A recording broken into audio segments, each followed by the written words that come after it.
every day? Yeah. Oh, I'm sure I can promise you that every day at 4. Yeah. I forgot what it was like being on committee with Senator Davis. That was definitely quitting time on IF&W.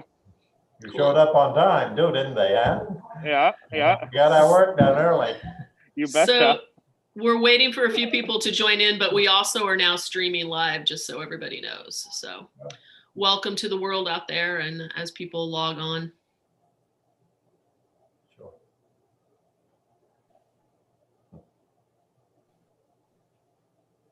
Well, I'll be politically incorrect as I possibly can be, and I want to wish you all a very Merry Christmas. Not an Xmas, a Christmas.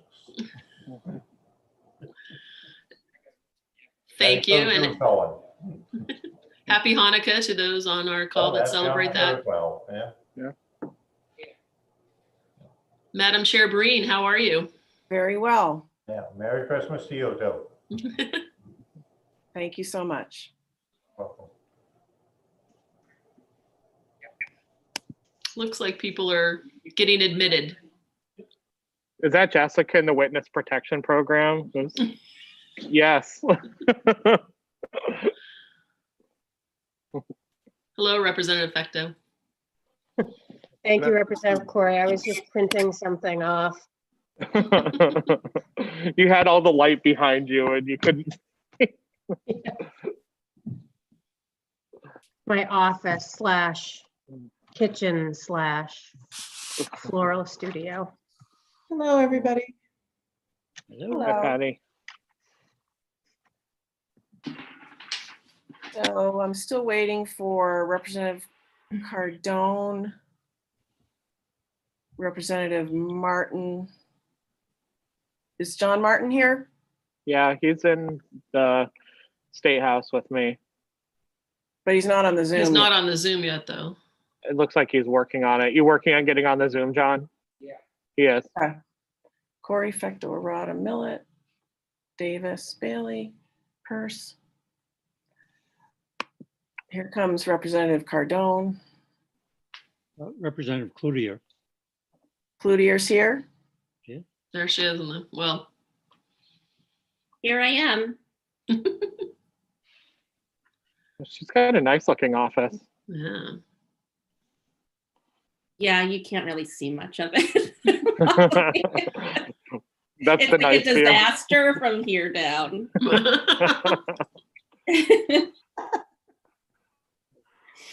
I wanted to say, Senator Davis, it's nice to serve on a committee with you again this session. Thank you. I'm sure it'll be a pleasure. Thank you very much. There's the commissioner too. I think I'll get started with the faith that Representative Martin will be successful.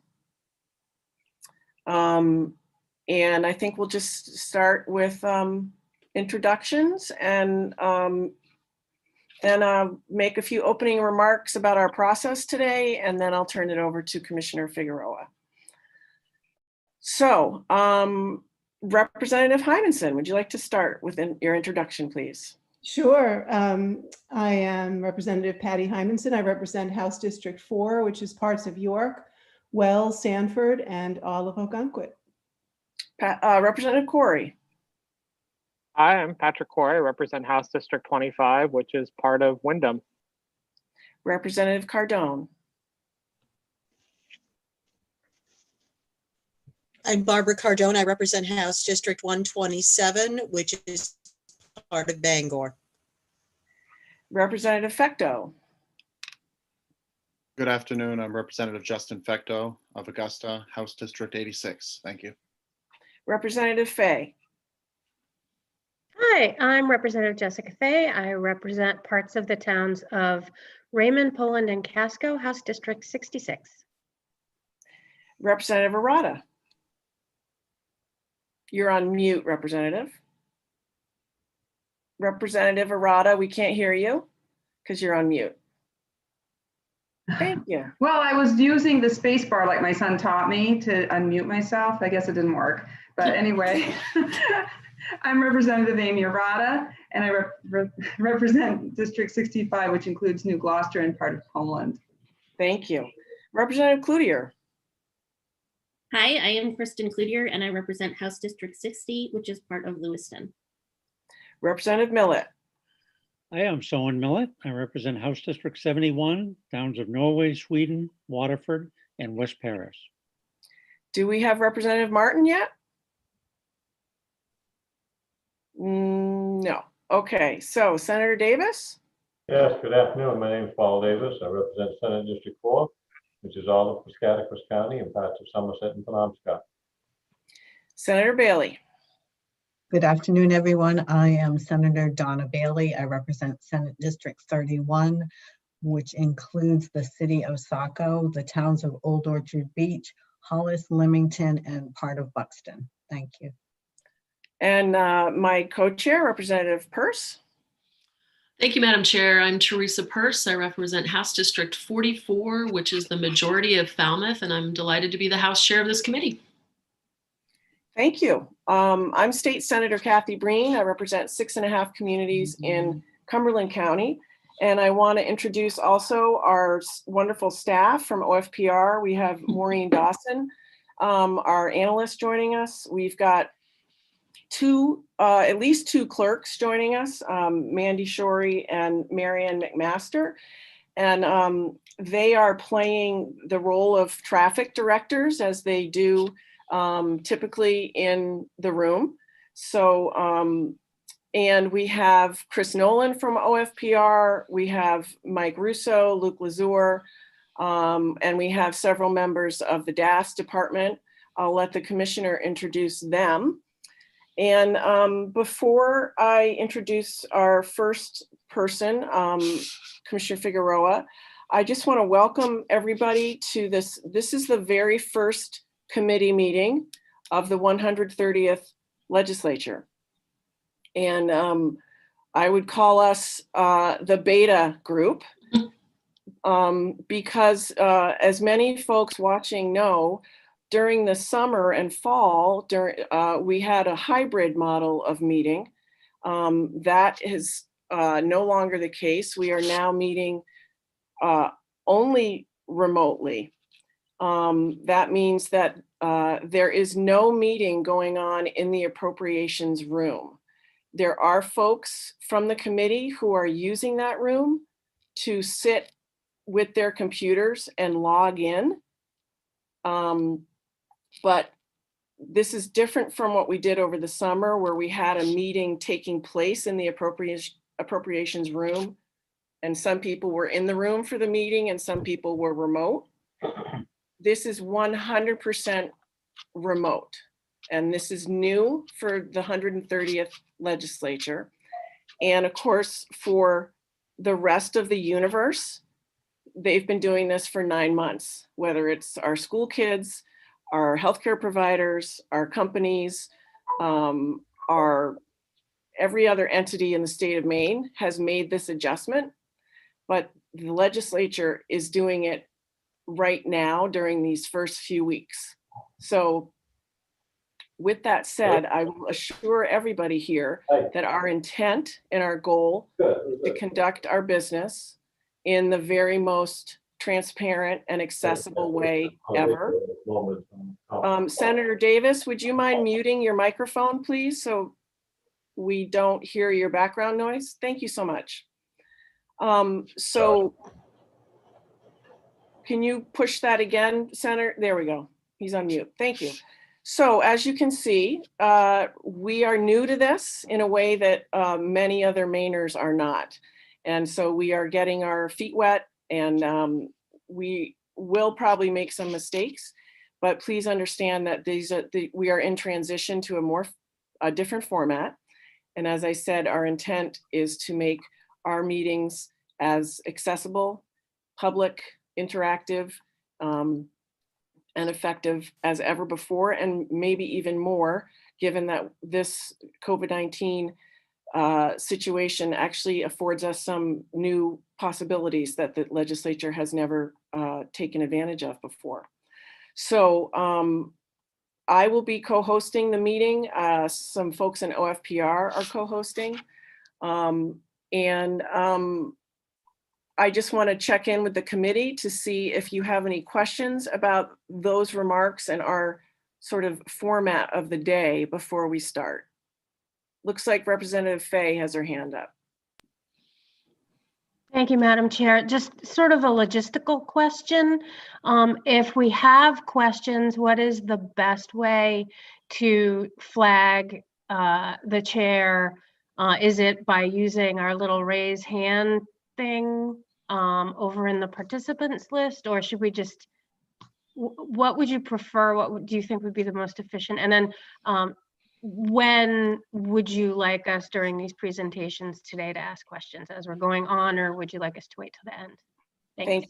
Thank you for asking. I was gonna, well, in terms of raising your hand, I would suggest that you use the raise hand function. And if I don't see it, wave your physical hand. And I'm sure my co-chair and the staff will help me with that. You might share with people how to find their raised hand if they're not. Thank you. So at the bottom of your screen with all the boxes, check on participants. Check on participants. And I think it gives you the option to say, raise my hand. And when, no,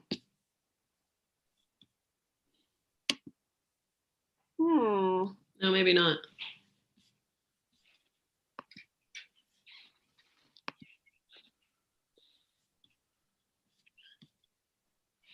Jessica, Representative Hymanson, you have your hand up.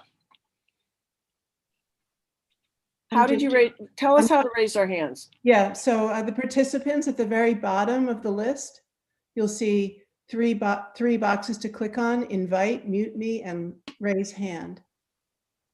So click on participants, the list of participants, and then at the bottom, there's of that list. Not you don't have to scroll through the whole list, but at the bottom, I have anyway, 3 things to click on: invite, mute me, and raise hand, which I clicked on. And now I'm going to lower it because it says lower hand. So I think, Madam, I don't have those options. Well, we'll pay a lot of attention to people raising their hands in their boxes as well while we figure that out. Yeah. If you have the capacity to do the electronic, give that a try. And if that doesn't work, feel free to flag me. And Representative Person, I will, and you know, if that doesn't work, just say, excuse me, Madam Chair. That works too.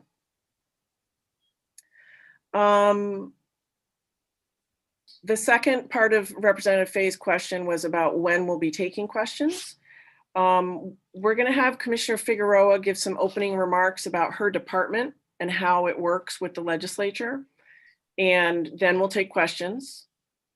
Then she's going to talk about a couple of different topic areas, and we'll take questions between those 2 topic areas, mainly COVID-19 relief money and budget.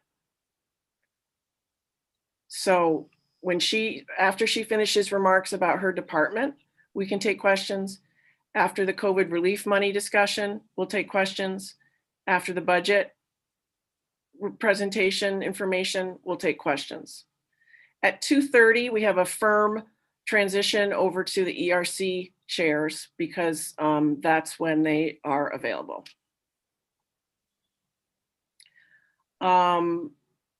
So, any other questions from committee members before I introduce Commissioner Figueroa? I don't see any electronic or actual hands. So we're gonna get going. Commissioner Kirsten Figueroa is the DAF's Commissioner, Department of Administrative and Financial Services. And she is worked her first budget couple of cycles with this committee in the 129th and is with us back in that role for the 130th. and is going to make some opening remarks and then get into some content. And Commissioner, welcome. The floor is yours. Thank you. It's nice to see all of you electronically. Can you hear me okay? Okay. I'm going to try to manage a couple of screens here. Appreciate that we start almost every meeting by giving grace for technology issues. So thank you for that. As Senator Breen, thank you for the introduction. I am Kirsten Figueroa, and I am the Commissioner of the Department of Administrative and Financial Services, or DAFS for short. For those of you I know and have had the pleasure of working with before, welcome back. And for those who I don't know yet, who are new to the legislature or new to this committee, welcome. It's nice to meet you. Just a little bit of my history to level set about talking about the department. I am a lifelong public servant.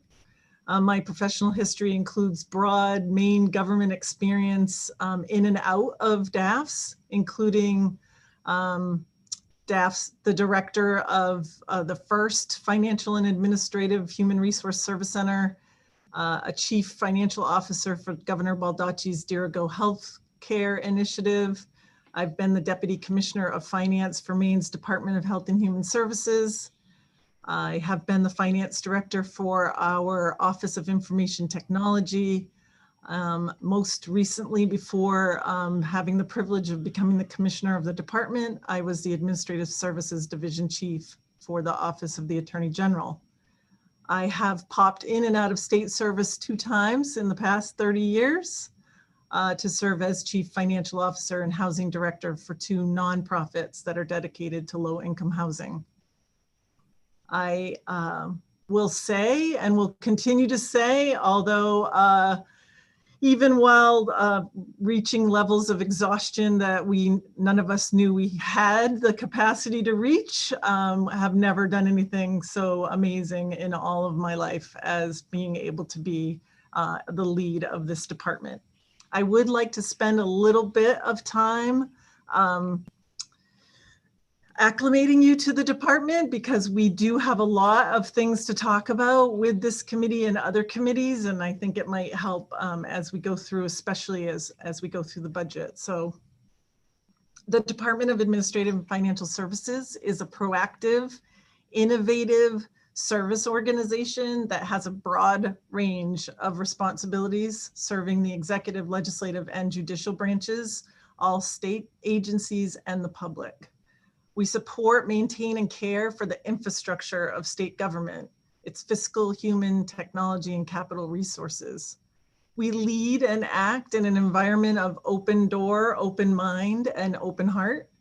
And through our transactions, policies, and interactions, DAFS is an organization not just of rules, procedures, and budget numbers, but of knowledgeable, helpful, and innovative people who are dedicated to public service. Specifically for this committee, DAFS serves as the principal fiscal advisor to the governor, prepares the state budget, coordinates the financial planning and programming activities of the state agencies, and advises the Maine legislature on the financial statutes of state government and the economic condition of the state. DAFS is also responsible for oversight of all aspects of civil service system and employee training, wellness, benefits, and payroll for Maine's 2nd largest employer. We handle collective bargaining negotiations, contract interpretation, representing all states in grievance arbitration. We maintain all state-owned buildings and grounds. We manage public improvements, including new construction, renovation, and repairs, and procurement of leased space.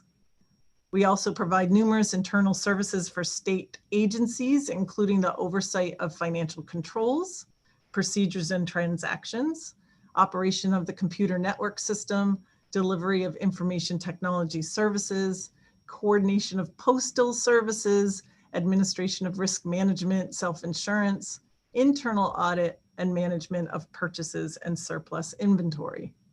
We are also responsible for the primary revenue generating roles within state government, This includes taxpayer support and collection through Maine Revenue Services, and also our role as business partners and regulators through the Bureau of Beverages and Lottery Operations and our Office of Marijuana Policy.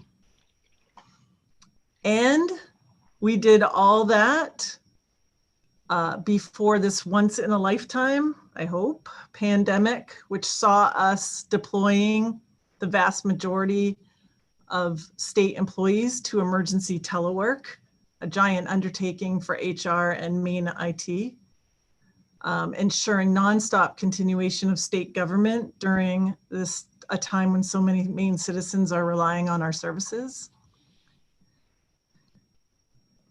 We procured millions of pieces of specialty PPE for our K through 12 education system and for the Maine CDC stockpile, which is distributed across Maine's health provider network. Supported the Secretary of State by project managing a ballot box receptacle program for municipalities, revised Maine Revenue Services tax filing deadlines and tax conformity relating to the CARES Act, continually maintaining radio infrastructure used by our emergency responders. I could go on and on. Safe to say DAF's employees are service focused, incredibly smart, a bit nerdy and analytical, and dedicated to the people and services of the state. I will say this is true of all state employees, but I'm focusing on DAFs today. We do report to appropriations as well as state and local government. In state and local government, we have the Office of State Controller, our Bureau of the Budget, our Bureau of Human Resources, excluding our Employee Health Group, Office of Information Technology, Maine Bureau of General Services, and the State Economist. In front of taxation, our Maine Bureau of Revenue Services reports. In front of the Joint Standing of Veterans and Legal Affairs, we have Bureau of Alcoholic Beverages and Operations. Our Office of Employee Health and Benefits reports to the Committee on Health Coverage, Insurance, and Financial Services. And last but not least, in the spirit of multitasking, our Office of Marijuana Policy reports to two committees currently, the Veterans Legal Affairs and Health and Human Services. As the guardian of state finances, we meet with you, the Appropriations Committee, perhaps most frequently. The Bureau of the Budget is responsible for facilitating the administrative and financial policies of the legislature and the governor, which means we compile, revise, and monitor the state budget, ensure proper budget planning for forthcoming cycles, and monitor all funds spent against the budget. This is an important task, especially during this time of year, as we work to ensure we've captured all of the spending requirements in each law passed by the legislature over the last cycle, marry those with previous budget and other existing obligations, scrutinize and apply federal resources, review and vet the needs of all branches of state government, and revise the budget into a final product based on policy objectives and revenue forecasts for the coming cycle. Governor Mills will submit a supplemental and biennial budget on January 8th, and we'll get more into the details of that in one of our future segments.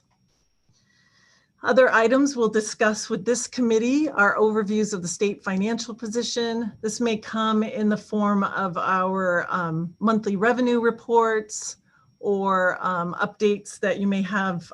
We usually join the MEPers when the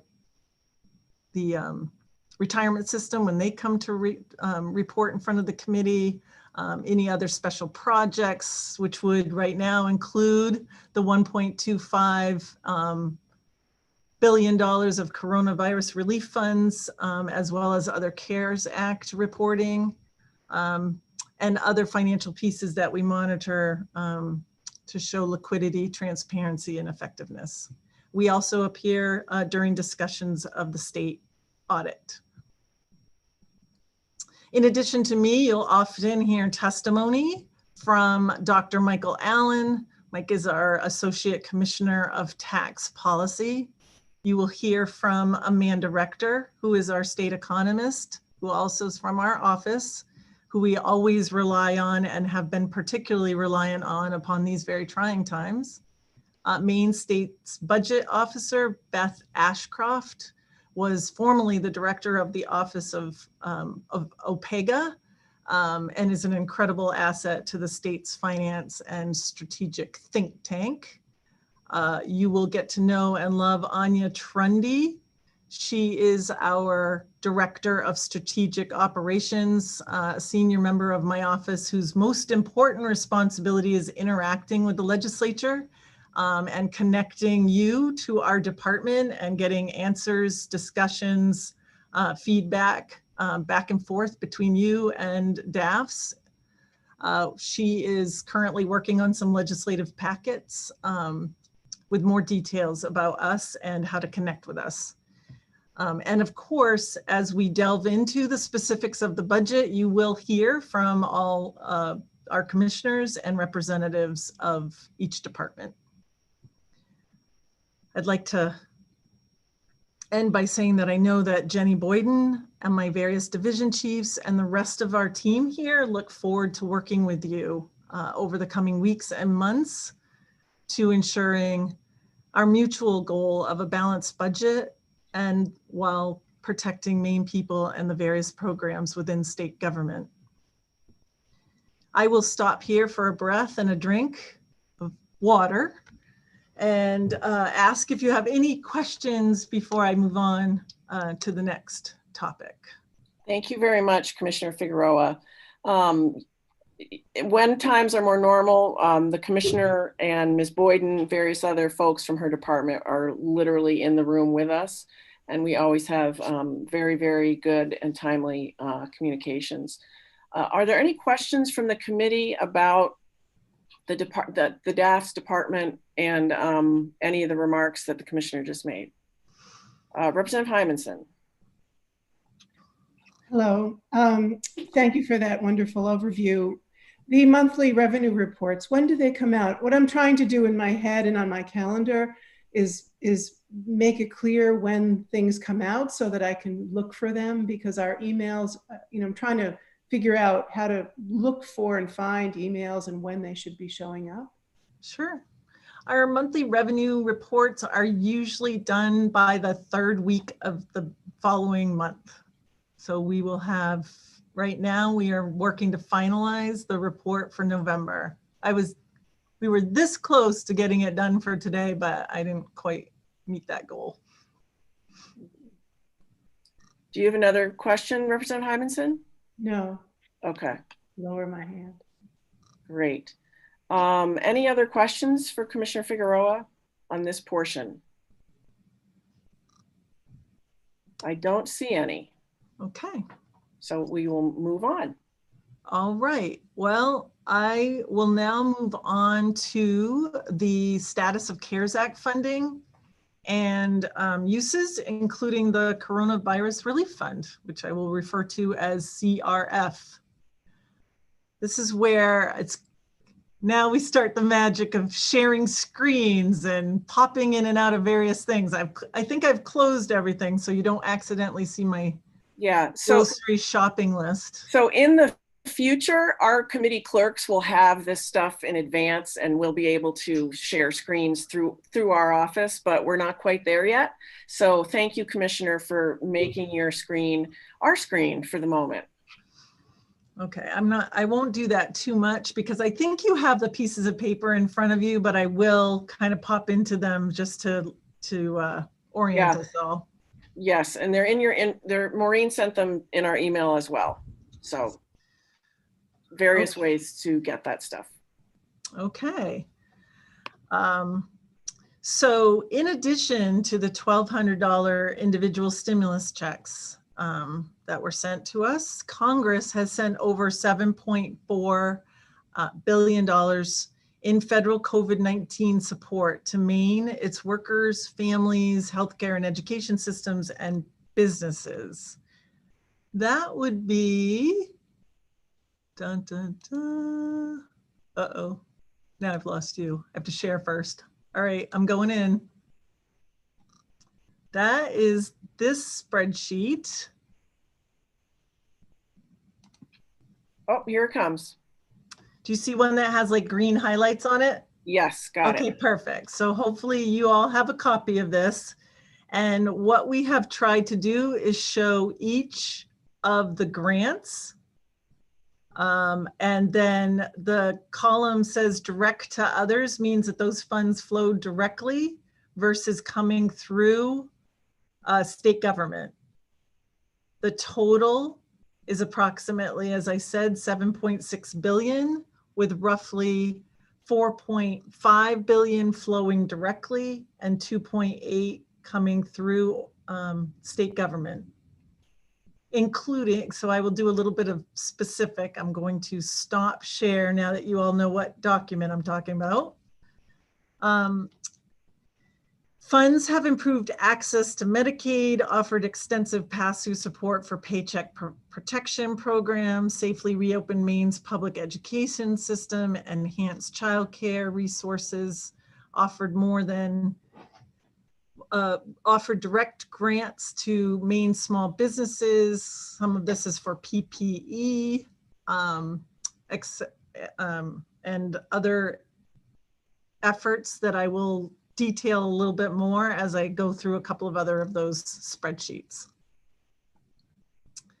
Of the 4.5 billion directly awarded, primarily that was the PPP, the Paycheck Protection Program, as well as the economic injury disaster loans that mostly funneled through financial institutions.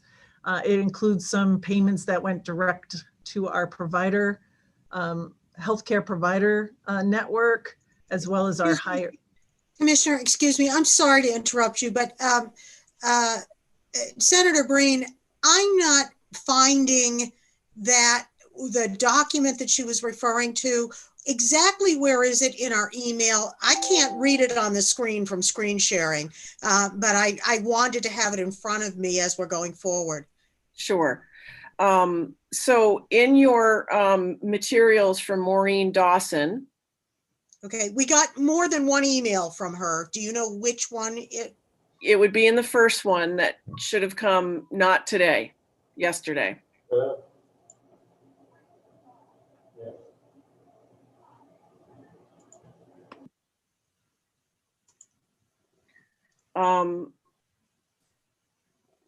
Is there anybody else with the same question? Representative Fay, do you have your hand up?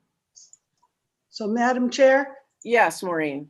So yeah, the last email I sent was everything with the one thing added. So the most recent email from me should have every link, and then attached are the documents. So if that's, you're not, I'm getting a lot of head shakes. So let me. Okay, so if I may, because I'm flipping back and forth here, it's the email that said background reports and materials. Correct. And then you'll see 3 postings, and then below that, in the body of the email, you'll see several links to different reports. Okay, which report? That's, by the time I got there, things were kind of. So the spreadsheet you're looking for, Commissioner, what is the title on that?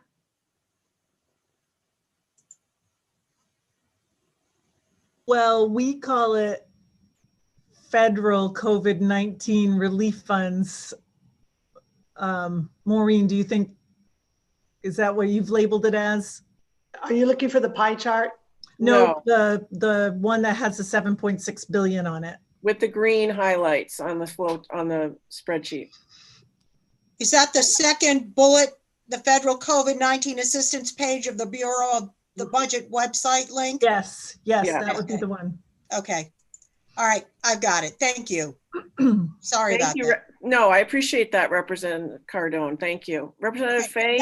That's taking me to the Department of Administrative Bureau of Budget, but where specifically is that? I've got a page, but I'm scrolling down and I'm still not I don't have that screen that she showed. Okay. Maureen's going to get us there. No, I won't, but having not known what screens that the commissioner is going to show you, I gave you only that. So the commissioner is going to have to tell you how to navigate from that page to the screen she's on. Okay. Commissioner. I'm going to now share my screen, I hope, and we're going to go to the Bureau of Budget's website, and I will show you, because I do want to say I had not planned to walk through any of this line by line. I was going to do high level, but this will help orient you to a myriad of information that we have on that website. So I'm going to share screen now, and I'm going to go here to my Google. No, your screen is not shared yet. Here we go. Oh, there we go. All right, so I'm going to start new by going to main government, state agencies, and because I have to go the long way, sorry, I don't have that link. Okay, so this is probably what you're looking at right now. The budget's website, and this link right below the header is called Federal Assistance for COVID-19. When we click on that, we have a wealth of information here, including the spreadsheet that has all of the funds is right here, federal grant awards available. And there's the popping up of this spreadsheet. Did everybody get there? It's called Federal Grant Awards Available. It's under the big header, Federal Grants and Awards Received.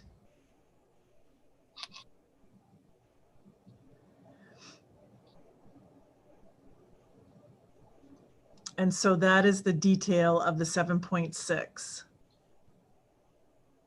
Okay, Again, Representative Cardone, you're all set? Okay, I'm going to lower your hand. okay, and then while we're here, I will say that here is the pie chart that everyone, which I think everybody has on a separate piece of paper, but it's also here. And then the last piece that I'll be clicking into will be this commitments for use of Corona relief funds. And there's a PDF version and an XLS version, which I will also be referencing. But we also keep on here all of the financial orders that the governor has signed, which relate to all of these funds, as well as our quarterly reporting to the Treasury on our CRF, and any other information, for instance, like the guidance that we've had to use from that the Treasury has given us to use as we use the CRF monies, that all of that can be found on this page, Federal COVID-19 Assistance, on the Bureau of Budget's website. So I'm going Representative Martin, do you have a question? You're on mute. We got to unmute you. Looking at the pie chart, I see with the higher education that none of it has been expended or encumbered.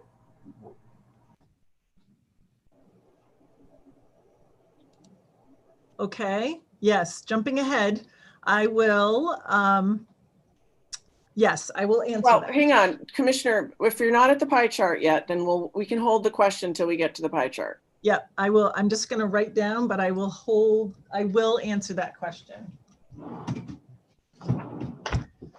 And we'll get a piece of paper and make sure that I don't.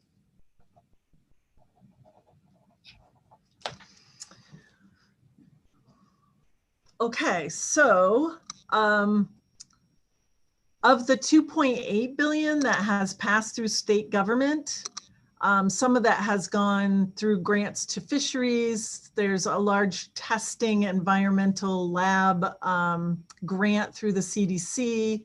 Some of the funds have come through our Department of Education for school lunch program, for some technology, as well as direct assistance to the schools. But the largest components of the amount that have flowed through the state are the unemployment insurance programs, including the federal pandemic, the extended benefits, the coverage of self-employed groups that normally aren't covered, as well as the $600 and then the $300 additional payments. That's the bulk, as well as the $1.25 billion for Corona relief funds. So at this point, I would like to transition to the CRF, talking about the CRF monies and the pie chart, which I will do. So just to clarify for the committee, the vast majority of federal funds that came into Maine went directly to the entities that received them. Some of them stopped in state government before they went to the end recipients. Yes. So the chart with the green highlights has where it all went, the whole mass of 7.4 billion. This pie chart is going to be a smaller subset of that money that stopped first in state government before it went out the door. Yes. Oh boy. Is that me? That's someone's iPhone. I don't think it's me though. Okay. Okay. We interrupt this scheduled program. All right, I'm sorry, because I was popping into a different screen, I lost my other screen. Okay, take your time. Looks like Representative Hymanson has a question. Yeah, I'll just take a moment. So just for clarification, the CARES Act, is that part of the 2.8 billion that flowed through the state, or was the 2.8 billion different from the CARES Act money? So well, oh yeah, perfect. You find your screen. So the CARES Act was the federal legislation that sent all the money out. That's the title for the big pot of money. Corona Relief Fund, CRF, is the smaller chunk of money that came into the state government. Does that answer your question? Almost. So, okay. So the CRF, that was part of the 2.8 billion that flowed through government? Yes. Okay. Thank you. Yes, yes, a significant part, including between that and the unemployment was primarily the biggest parts. Thank you. Okay, so now I think I will be able to share and get us back to the pie chart.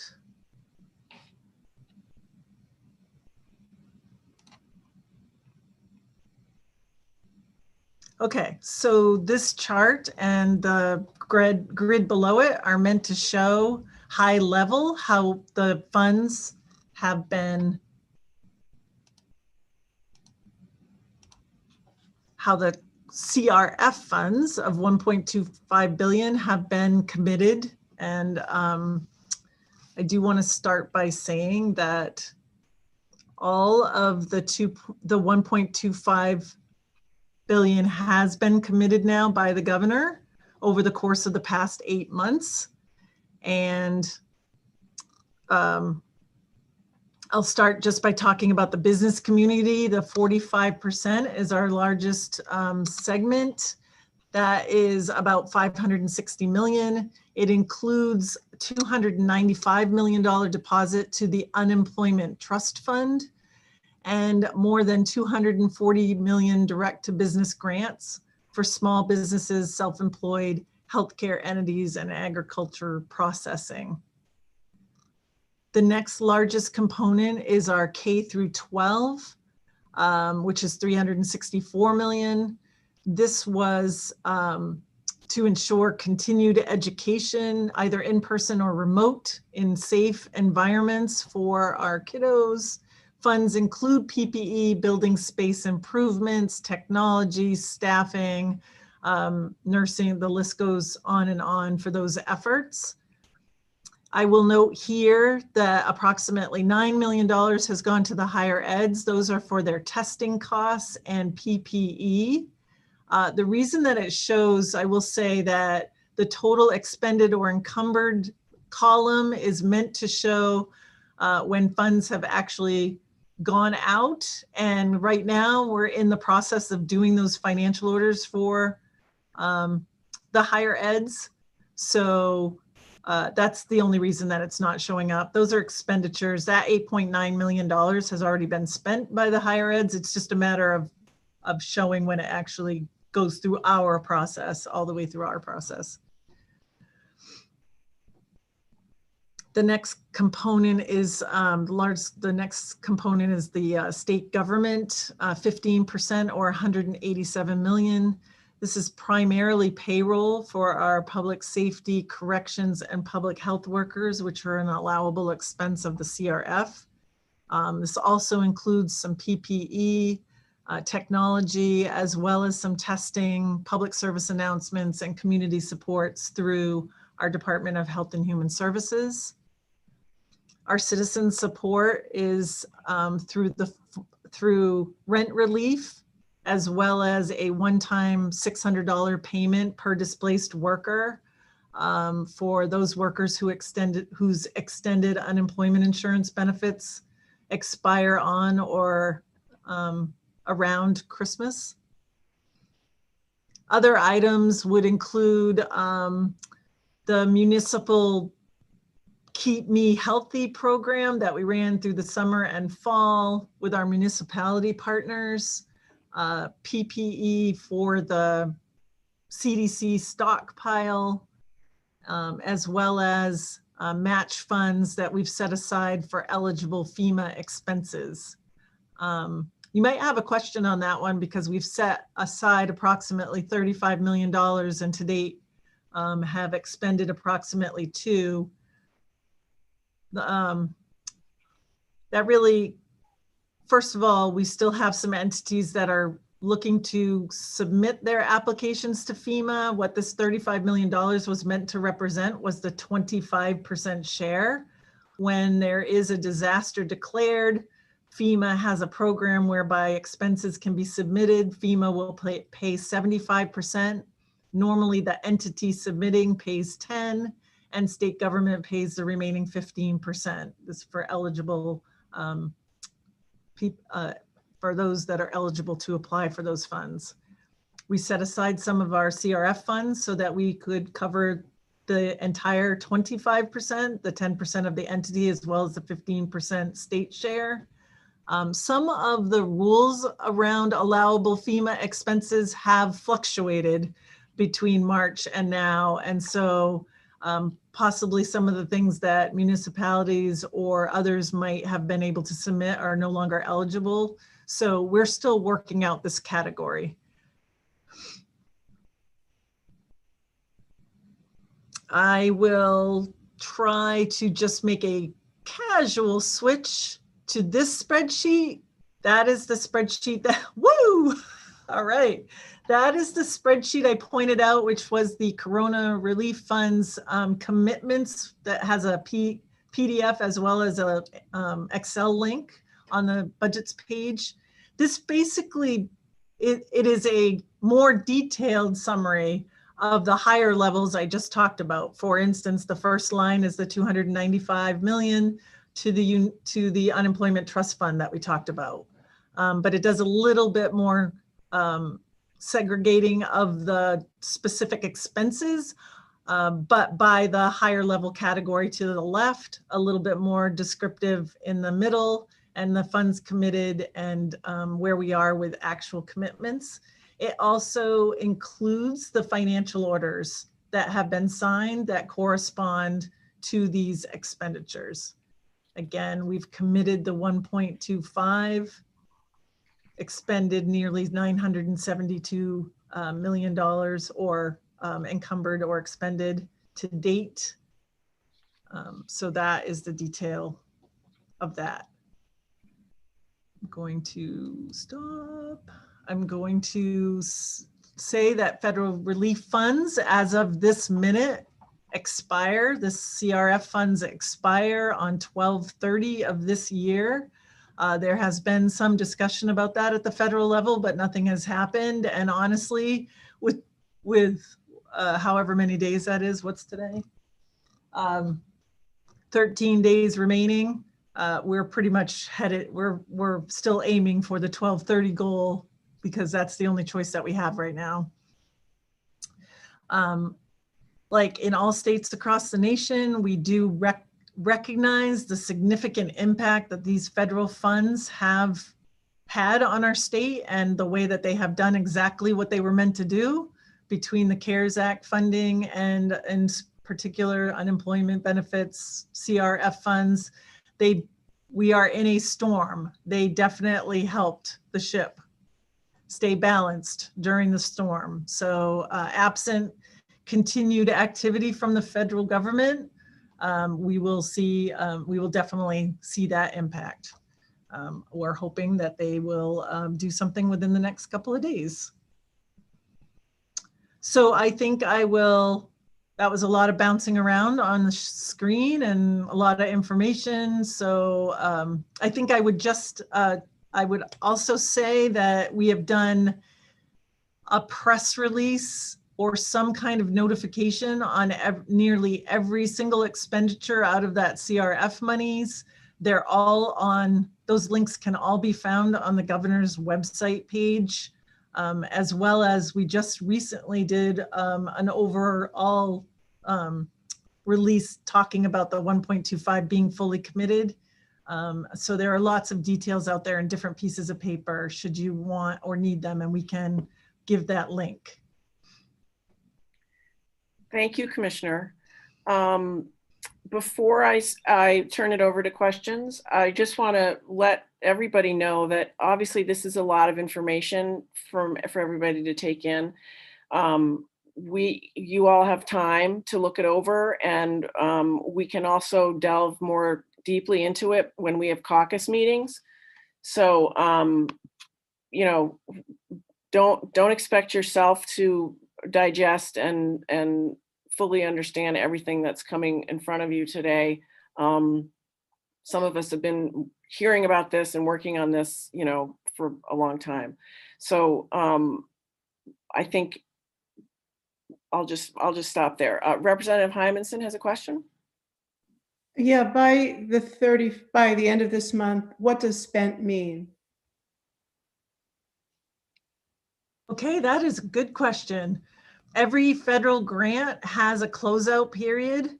What the rules are around CRF is that they must be committed and obligated by 12/30. That's more than just having an idea in our mind of how we want to spend them. It is either a contractual commitment, an order that has been submitted to a vendor, and we've gotten the piece of, right, the email indicator that says your order has been placed. It's on its way and will be received by 12/30. I will say that nationwide, we are all using the same supply chains for items like PPE or plexiglass or cubicle extenders,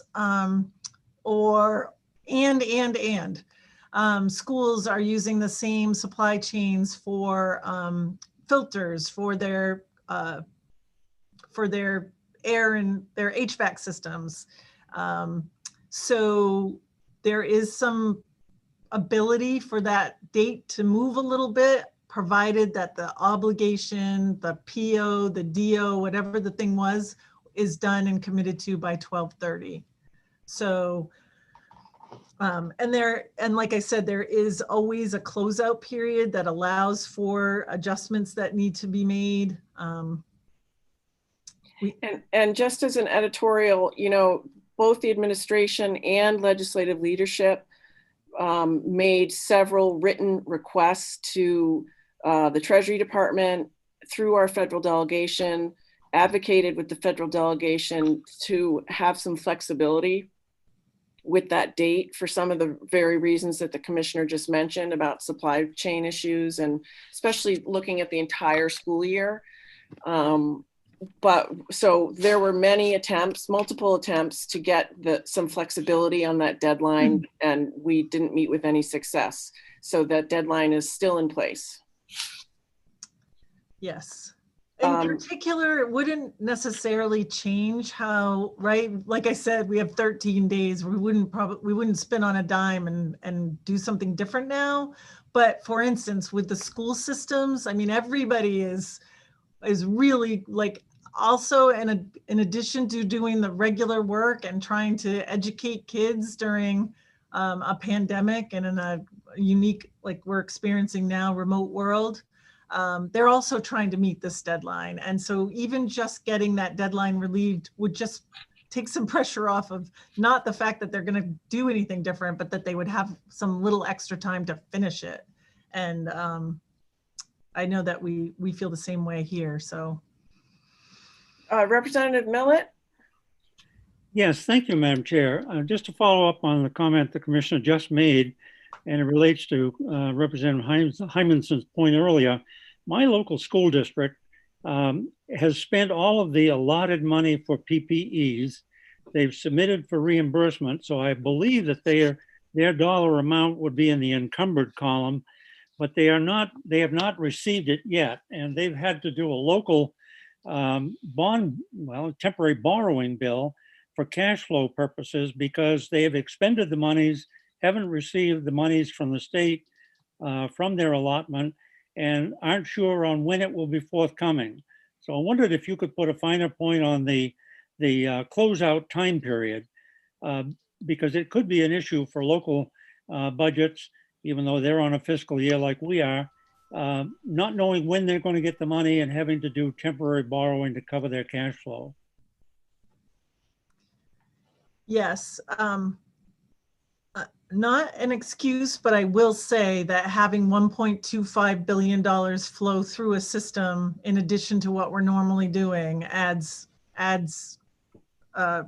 complexity, and we didn't add staff for that.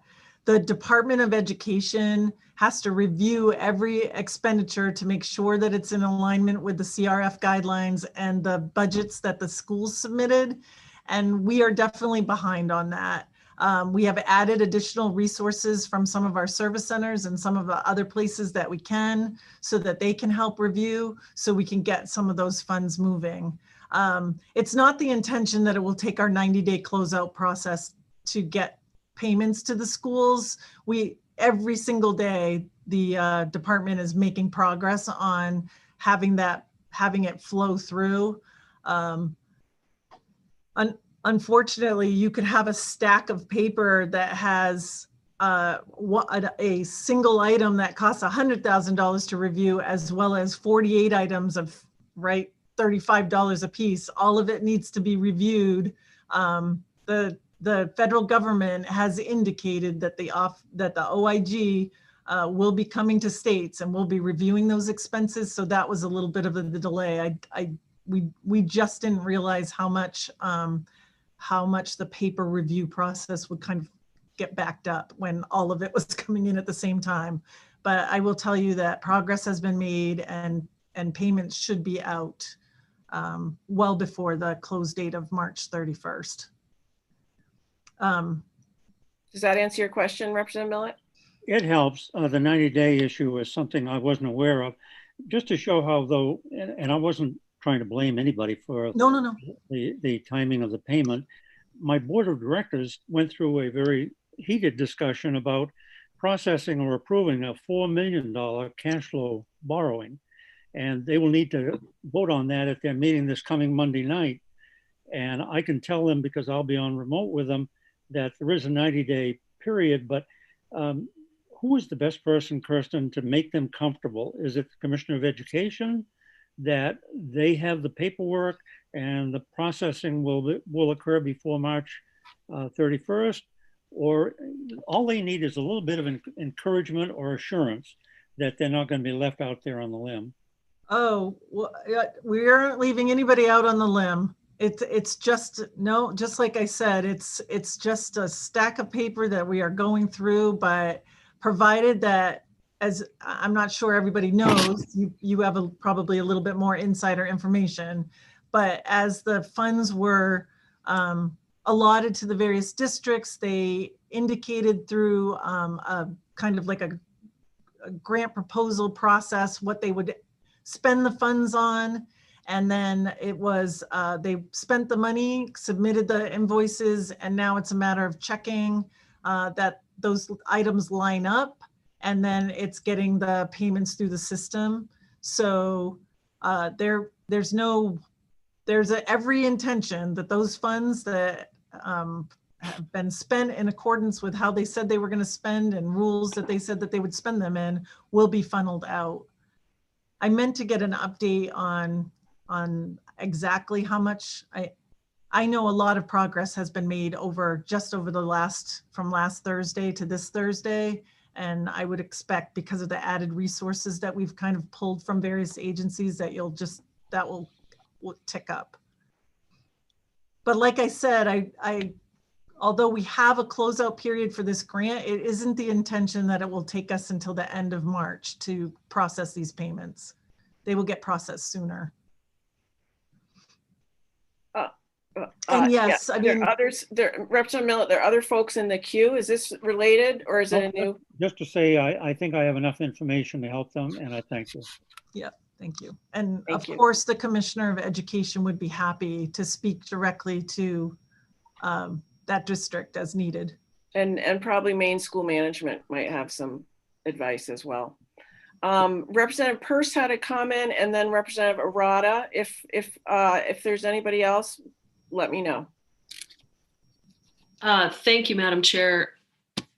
I just want to, I had a conversation with the DOE around these payment things, because I think a lot of districts are dealing with this and they've just been inundated. So I encourage you to reach out if that's an issue within your individual districts. And then I just want to share that I think there's an extraordinary amount of processing and money that's flowing through and going along. And I appreciate the diligence and the openness with which the Commissioner of DAFs, Figueroa, has been in touch with us and helped us understand this process. I think over the summer, for the members on the committee, we had the opportunity to have sort of a firsthand visual into this.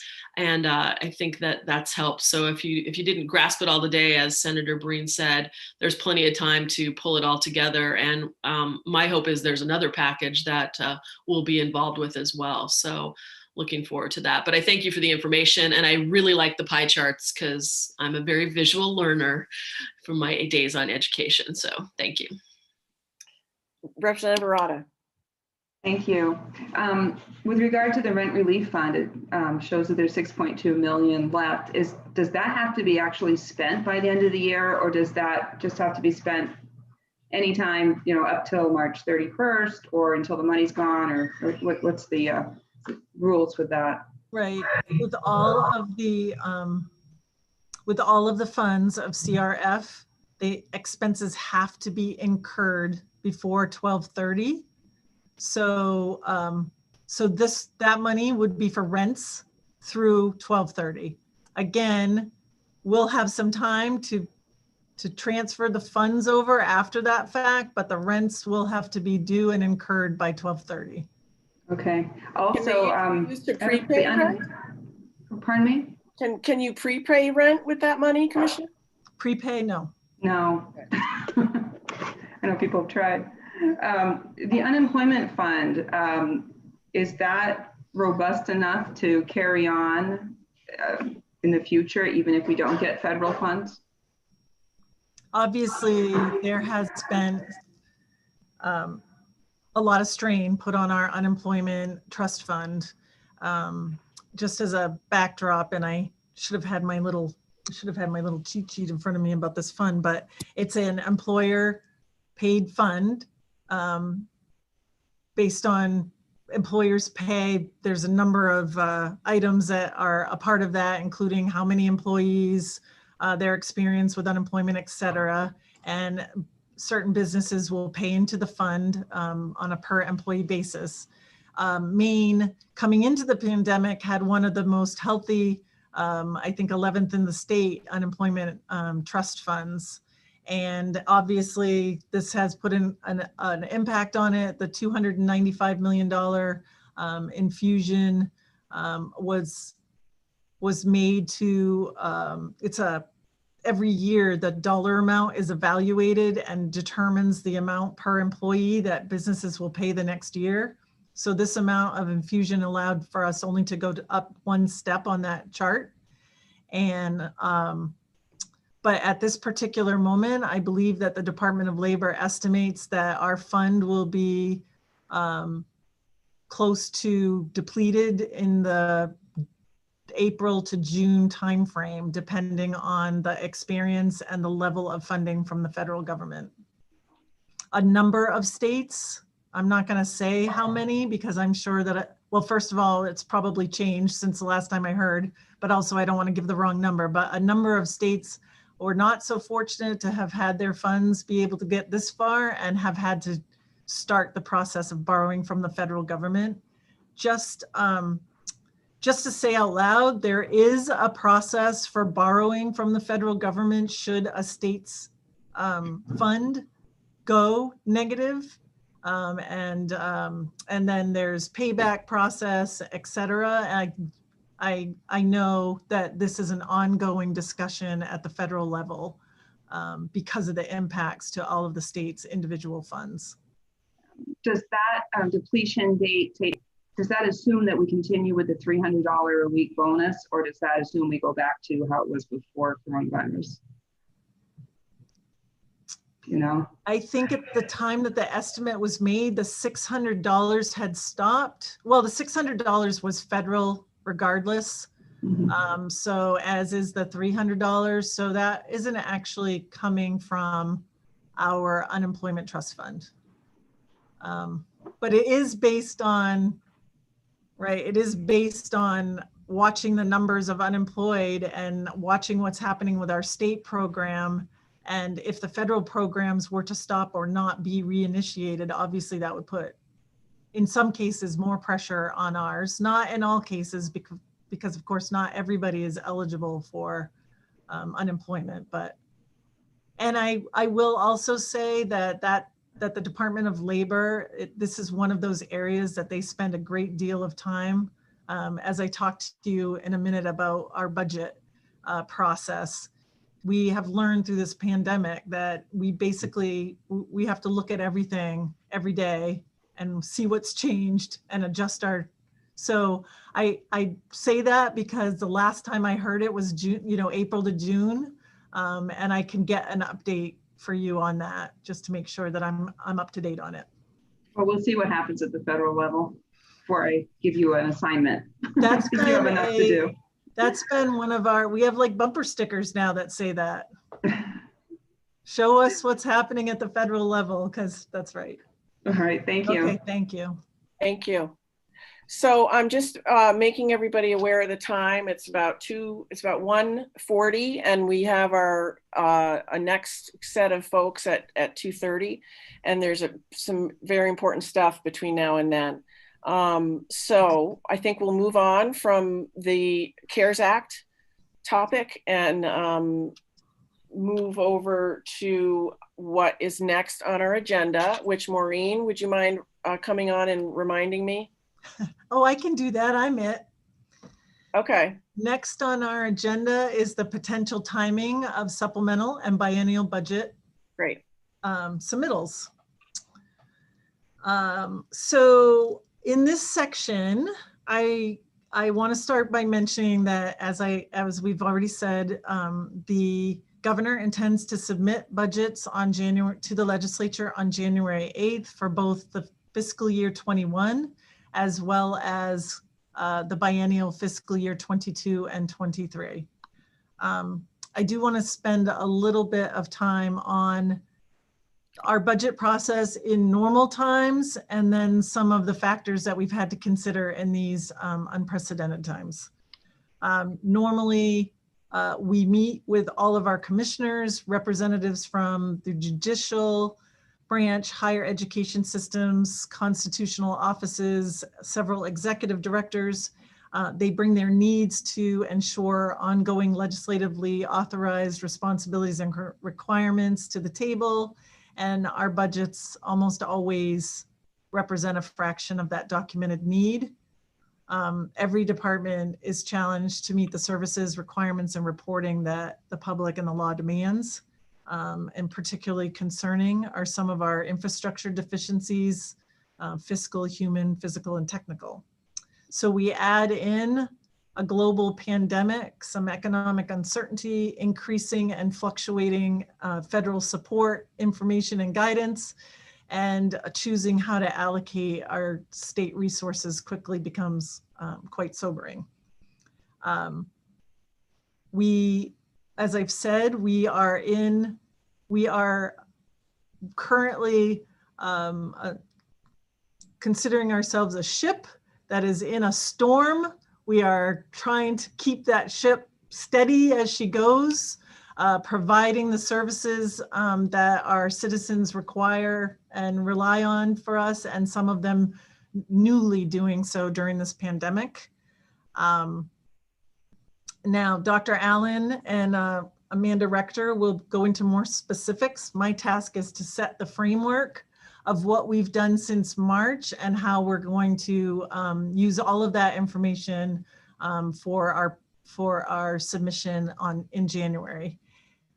I will say also that when we submit and present our budget for the first time in front of appropriations, there is like an overview that we like to do, just kind of to bring everybody into the lingo and the page numbering and the words that we will use. And so I won't go into that here. We'll do that when we're actually presenting the budget to you.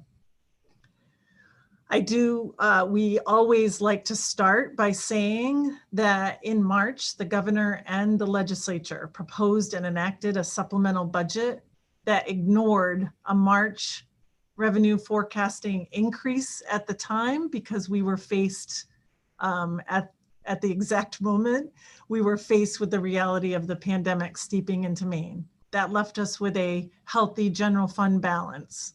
At the same time, the governor required departments to tighten their belts, to hire and spend within a framework of emergency and critical services, and otherwise try not to spend.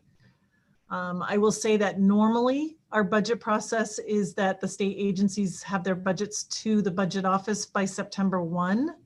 But because of the significant revenue reprojection downward in August, we extended that to the middle of October.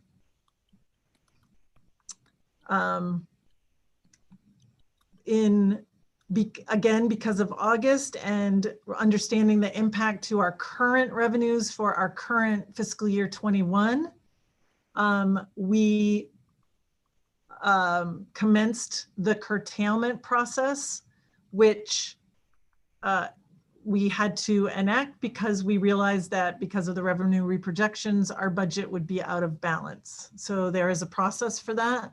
Governor Mills curtailed approximately $222 million from the general fund and approximately $23 million from the highway fund. That is a mechanism that we use to balance upended budgets when the state legislature is not in session. That curtailment still stands and will be a part of our FY21 supplemental budget. So now we're in the September-October zone. We have done a curtailment for 21 to feel that we are able to continue and stay in balance. And we're doing all this while we're managing the multiple contributions of the federal government that we've talked about. I do want to just side note here that there has been a number of interactions between the governor and our congressional delegation, either directly through letters from her or through a more nationwide effort with the National Governors Association to the federal government level. Again, those are documents that we have available for you to read. We have routinely, consistently, and emphatically implored the federal government to act because it is obvious as we then transitioned into the November CEFC and the December RFC that the federal assistance did what it was meant to do, which was when we adjusted in August, it was doom and gloom, not realizing what impact the federal government would have, and we've been able to readjust for some of those either actual revenues received, federal resources received, et cetera. And so now this is where we are now, that we have our December forecast, and we are adjusting what we've started in August, September, adjusted in October, and continue to adjust until we present our budget in January.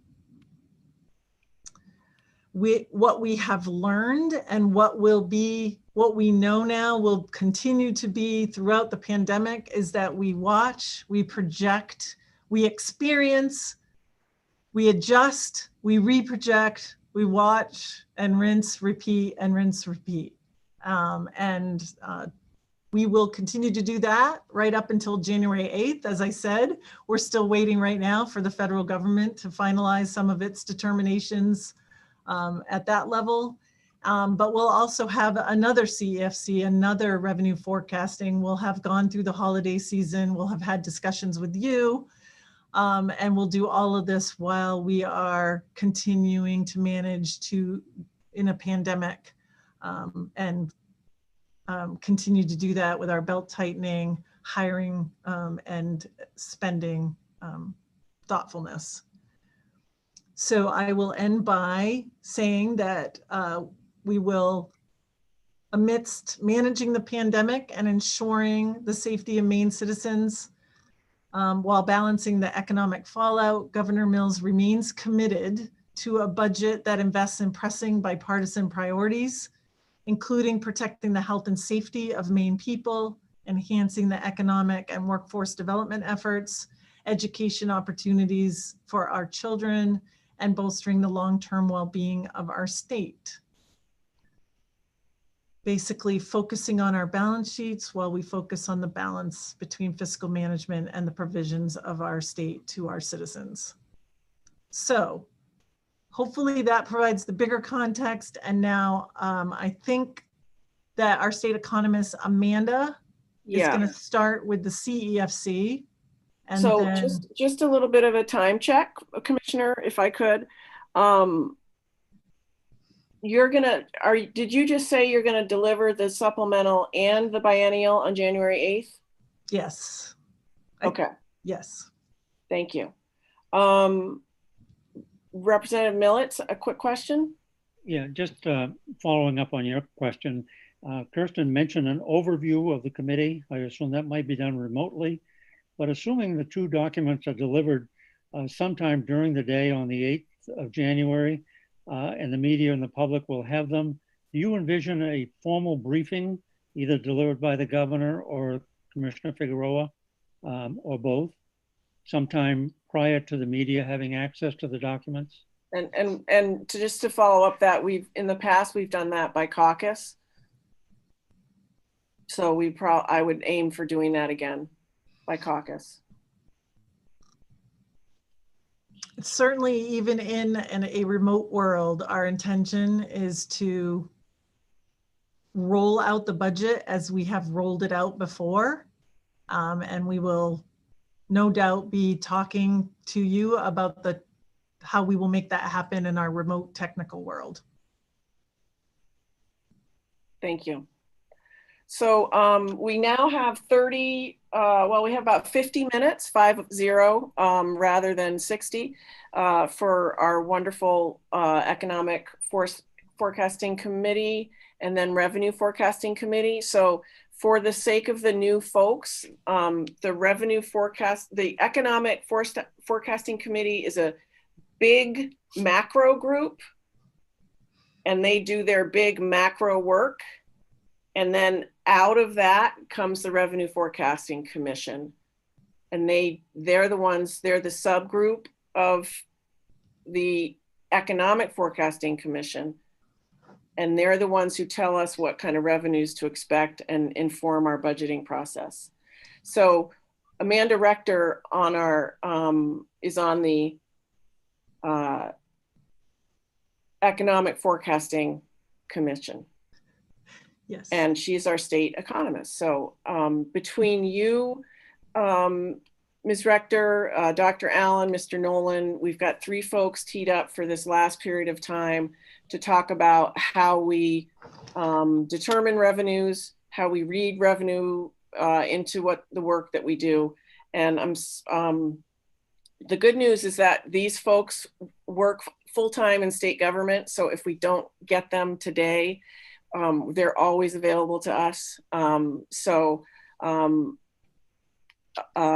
Ms. Rector, the floor is yours. I think I would just, I know, Amanda, that you're going to say this, but as a reminder of the independent process that happened. Yeah, perfect. Yep. Thank you. Thank you. I'm going to get my face out of the screen now.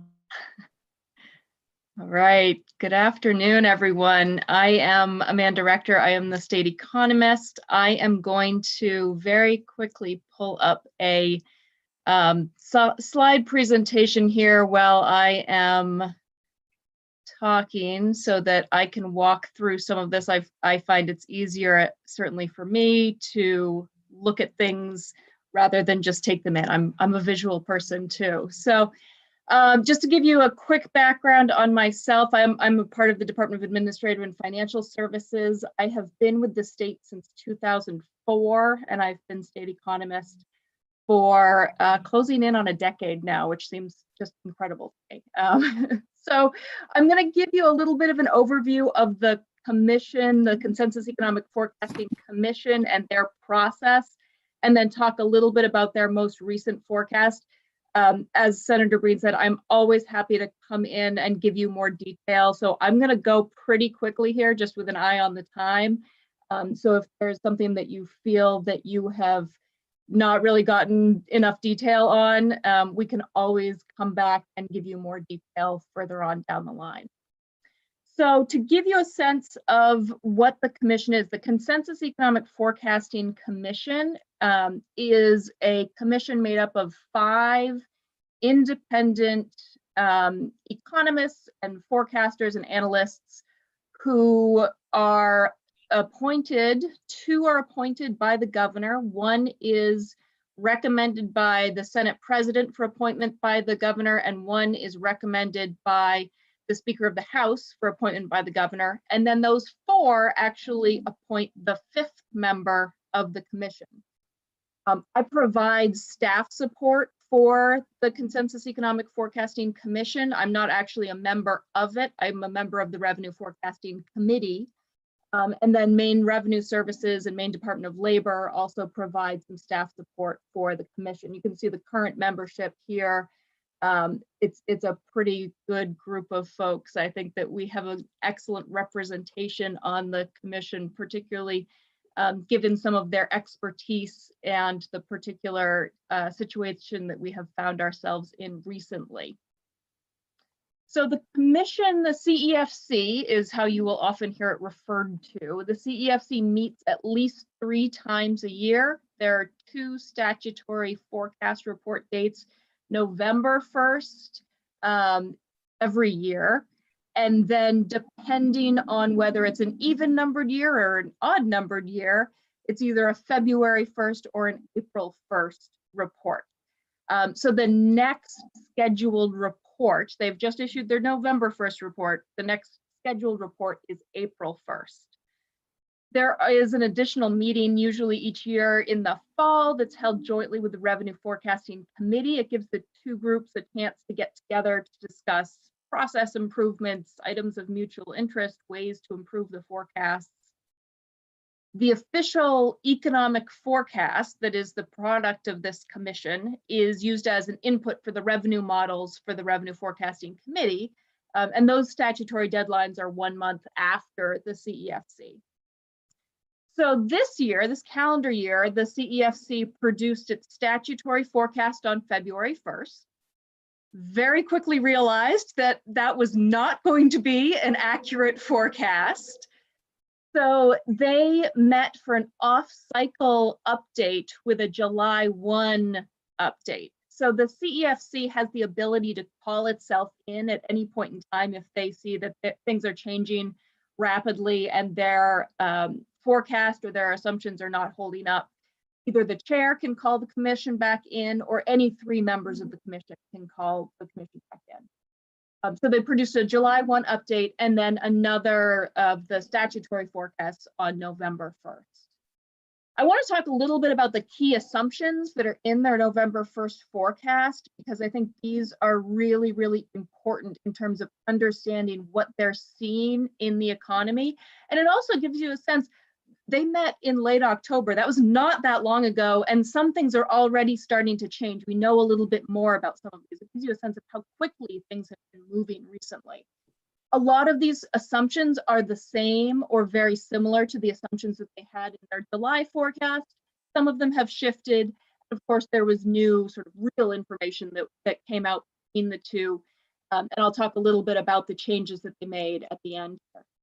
So in terms of their key assumptions, first and foremost, this is a protracted and slow recovery from the current recession, and it's very uneven across different sectors and different groups. The impacts of the recession have been very uneven across certain sectors being hit much harder than others, particularly a lot of the service sectors, and different demographic groups and income groups have been hit differently as well. You'll notice this next one. There was some concern in late February that the holidays and winter months combined with COVID fatigue may lead to further spread of COVID-19, which in fact we have been seeing recently. But they did feel that the state has developed resources that would help mitigate the effects. So some of that is testing, some of that is contact tracing, that would help keep that from sort of spiraling out of control. And the timeline for widespread availability and distribution of a vaccine was uncertain. We have, I think, maybe a little bit more sense now of what that timeline looks like. That gives you a sense of how quickly that particular aspect has been changing recently.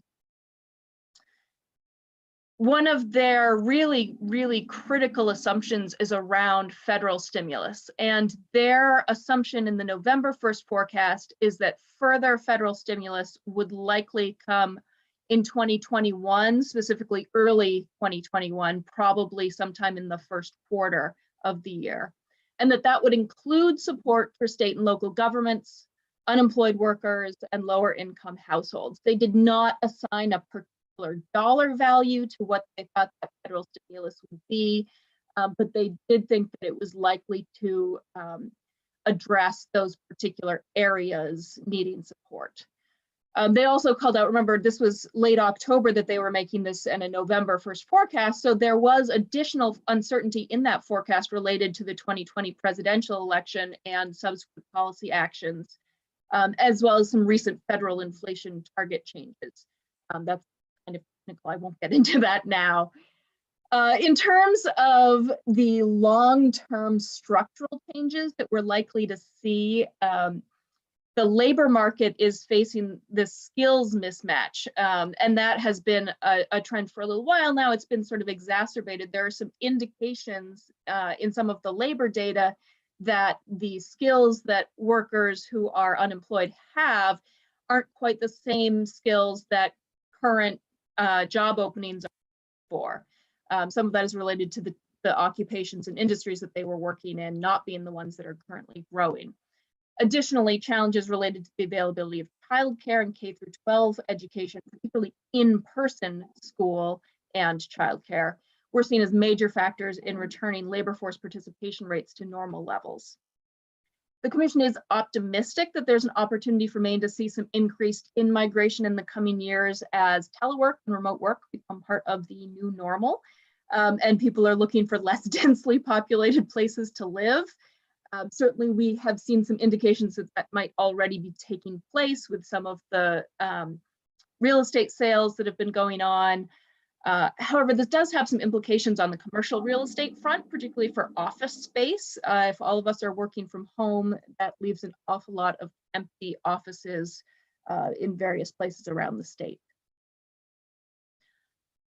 And Finally, human behavior is underpinning several of the key uncertainties at this time, including participation in testing and contact tracing, continued adherence to social distancing procedures, and some of the winter tourism decisions. We had, in some cases, a better summer tourism season than perhaps we were dreading back in the spring, particularly in some of the rural states. There were a lot of rural campgrounds that did pretty well over the summer. Winter tourism season is another big question, particularly as cases have started to rise again, what those winter tourism decisions look like. Some of it may be people in state deciding to try to get outside a little bit more than they would normally. So when the commission meets, they start out by looking at their existing forecast. And they look at a couple of different forecasts that come from some national, actually international companies, Moody's Analytics and IHS Markit. And they look at those forecasts and then they use their own knowledge. They usually in the fall, this year they did it both in the fall and in their off-cycle forecast in the summer, had a data gathering session where they invite folks from different businesses and organizations around the state to give them a sense of what's seeing on the ground. It's a more of a broad-based look at what's happening in the main economy beyond just sort of the raw numbers. And then they start looking at their existing forecast and saying, is there a compelling reason to change our existing forecast? So there's a level of continuity that they try to keep. Unless there's really a compelling reason to change, they're not going to make changes to their forecast just on a whim. So I've included a chart here, a table here that talks about sort of 4 of the most important factors in their forecast: wage and salary employment, total personal income, and that's total personal income for the state. It's not household income or individual income. Wage and salary income, that's the largest component of personal income. And then the consumer price index, which they use as an inflation measure. And these are the annual percentage changes for each of the calendar years in this table. So you can see I've included their forecast from February, their forecast from July, and their forecast from November in this particular table so that you can see the changes. For example, wage and salary employment for 2020, calendar year 2020 that we're currently in, back in February, they were expecting 0.5% growth, positive. They changed that to -8% in July. They left that unchanged in November. The changes that they made to employment in November were actually only in what we think of as the out years of the forecast, 23, 24, and 25. They increased that a little bit to 0.1% from a flat 0, reflecting the fact that there may be some increased migration into the state as a result of this new telework society that we find ourselves in these days. In terms of total personal income, this is a really key line. This and the wage and salary income are some of the most important parts of their forecast. You can see that if you look back at February, their 2020 forecast was 4.1% growth. They knocked that down a little bit in July to 3.9, and then they boosted that up again to 5.3 in November. And that was a reflection of what had been sort of real experience of some of the transfer receipts monies. Those are monies that come in from governments to individuals or on behalf of individuals. And that included a lot of the federal stimulus money that had been spent. The other thing I'll point out on that line is that if you look at the 2019 data, it's different in all 3 of those, and you think, 2019 was a while ago now. The federal agency that produces this data, the U.S. Bureau of Economic Analysis, revises these numbers on a pretty regular basis. So they will periodically go through and just revise all of the historical numbers. And the closer you are to current day, the larger those revisions can be. So even history sometimes changes if you are looking at economic data. The other changes that they made here, if you look at 2021, their forecast for personal income went from 4.0% in February, negative 1.2% in July, and then back up a little bit to negative 0.5%. And then some minor changes to the remaining years in that forecast, a little bit more optimistic most recently. Wage and salary income, which again, I said is the largest component of total personal income. Their 2020 forecast was 4.1%. That went to negative 5.0% in July. And then they brought that back up to negative 1.5%.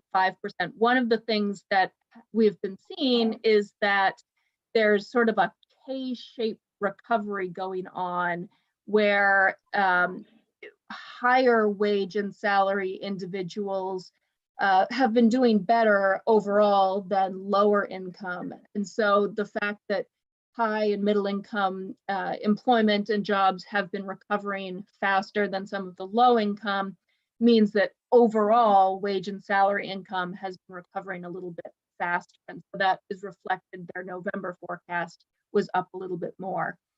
CPI, I'm not going to spend a lot of time talking about this particular one, but essentially they are looking at what the Federal Reserve Bank's target is for inflation and trying to estimate how that might be approximated in the coming years. So the Federal Reserve recently made a change to how they are targeting that. Instead of a 2%, they're looking at sort of an average 2%. So thinking that it might be a little bit higher in the coming years to help offset the lower inflation that we've seen more recently. So I'm going to stop sharing there. That I went very quickly through that. I'm happy to answer questions, but I think probably you are very interested in hearing what Mike has to say. And so I want to make sure that I leave some time for him as well. I'm always happy to come back later as well. Thank you so much, Amanda. And that's sort of the macro economic situation. And then we get down to what that actually means for revenue coming into state coffers. And that's where we have Dr. Allen. And if you check in your chat function,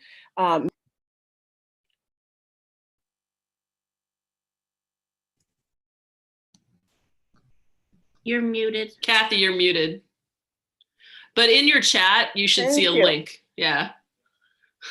Thank you. Yes. So thank you, Amanda. I appreciate your macro level presentation. Dr. Allen will talk to us now about what that means in terms of state revenue receipts.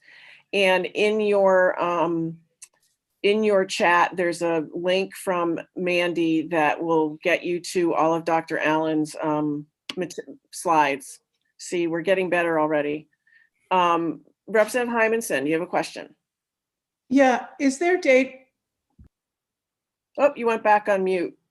Can you start? Yeah, can we get data about the K-shape? I'm interested in the K-shape recovery and any numbers that we can get over time, I'd appreciate. Sure, we will track that. Yep, I can send along another presentation that has some information on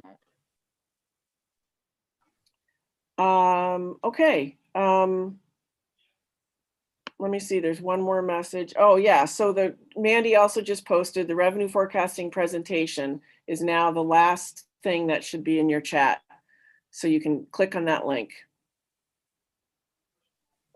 And Dr. Allen, are you also going to be sharing your screen, or are you counting on us to do our own screen? I'm going to attempt to share my screen, and I figured I'd send it. So if it doesn't work. You know, I like belt and suspenders kind of approaches. So Representative Peirce. Yeah, just a quick update too, that I think we'll get the links for Amanda's presentation and we'll send it to you so you can have a copy of that as well. So. Yeah, we'll post those on the OFPR website too. Any other housekeeping before we get to Dr. Allen?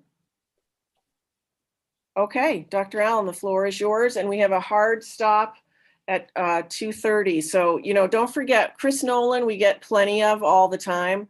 So if we don't get to Chris Nolan, it'll be okay. Before 2:30.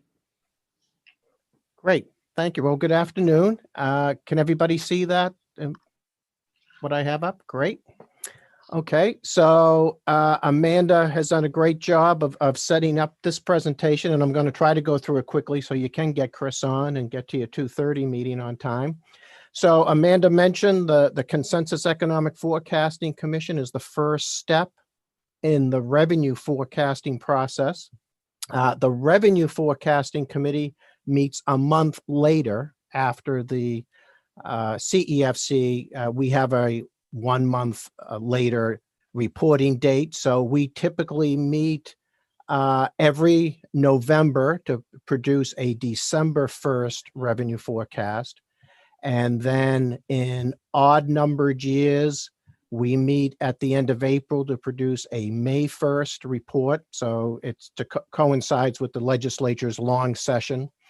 And then in even numbered years, we meet at the end of February to produce a March 1st report, again, to coincide with the legislature's short session. Like the CEFC, we can meet outside of those statutorily required dates. And this year we did do that. We met a month after the CEFC met. So we met at the end of July and produced an August 1st forecast based on the CEFC's July 1st forecast. The way the committee can come in outside of the normal statutorily required dates is a majority of the RFC can call the committee in to review their last forecast and just make a determination of whether they want to change the forecast. Or the law allows the state budget officer to unilaterally call the Revenue Forecasting Committee in if she feels it's necessary. There's 6 members of the RFC, and I think all 6 members except for one are on this Zoom presentation. So the State Budget Officer, Beth Ashcraft, I know she's on. Associate Commissioner for Tax Policy, that's me. State Economist, Amanda Rector. OFPR Director, Chris Nolan. An analyst from the Office of Fiscal and Program Review, and at the moment, and has been, I think, since the beginning, Mark Sayre. And then the Chancellor of the University System chooses an economist from one of the colleges and universities. And I think it's true that since the beginning of the RFC process, which began in the early 90s, Jim Brees at the University of Maine has been that representative. So we get staff support from OFPR, the Bureau of the Budget, Maine Revenue Services Office of Tax Policy, and the Office of State Economist, and certainly representatives from the different departments and agencies that have revenue that's included in the general fund or the highway fund join us as well to provide expertise. At the moment, I'm the current chair. The chair of the committee is for 2 years, so I believe next September the chairperson will rotate to another member. The only member of the RFC that can't be the chair is the state budget officer, and that's because the state budget officer has that unilateral authority to call the committee in. So we have a pretty experienced group right now. I think Beth is the rookie on there. Most of us have been on the committee or involved in this process for a number of years. And it's great to have somebody new to the committee like Beth, because I think it gives a fresh perspective. When you've been doing this for enough time, you just kind of go about the process. And I think having somebody like Beth on who's been able to say, well, why do we do it that way? Or have we thought about looking at it from this angle? That really helps. So it's a good group. I think the key takeaway from this part of the presentation, The Revenue Forecasting Committee has to use the economic forecast from the Independent Consensus Economic Forecasting Committee. So there's no influence on that revenue forecast as far as trying to make the economic environment look better or worse than it really is. It's an independent group that's given us that forecast, and that's what we have to use. I'm sorry. We usually provide a detailed report about a week after we meet. And we do, as Amanda pointed out, get together with our colleagues on the CEFC. We usually meet in the fall for our annual retreat. We just issued a joint stress test report that was delayed quite a bit because of COVID and the off-cycle forecast. But it gives both committees an opportunity to meet, see what's working, what's not working, how we can do things better. And we are planning to have a sort of mini retreat around mid-February, again, just to check back in both committees, how are our economic and revenue forecasts that we put out in November 1st, December 1st, how is that proceeding just prior to the CEFC coming in for their April 1st update. So that's the RFC and the role they play. Just to quickly go back and work through what's happened this year. As Amanda pointed out, it's been quite unique. So the RFC did put out a March 1st forecast. I think we met on the last day of February. So we put out a new forecast at exactly the time when this whole craziness was about to get underway. And as the commissioner pointed out earlier, the governor and the legislature rightly ignored that forecast and made some very good decisions about the supplemental budget. But as you can see on this summary right here, when it says current forecast, this is certainly for FY 21, 22, and 23. That was the March 1st forecast that was released. As we saw, the impact of the pandemic on the national and state economy, that's when both committees decided that they would come in for an off-cycle exercise. So on August 1st, the Revenue Forecasting Committee released that off-cycle forecast, and they revised general fund revenues down by $527.8 million in the current fiscal year, and then by a little under $900 million in the 22-23 biennium. Most of that reprojection down in August for this fiscal year was from individual income and sales taxes. In fact, just about all of it was coming from the individual income tax and the sales tax. Those were the two hardest hit revenue lines to the general fund. They're the two biggest, but that was where most of the action was coming from. In the sales tax line, 60% of that $238 million reduction in FY21 was solely attributable to prepared foods and lodging. So, you know, the pandemic hit at a time when, you know, our tourism season wasn't at its height, certainly in March and April. But obviously, as it took hold, we were just about entering that time, and there was a lot of concern about how the tourism season would go.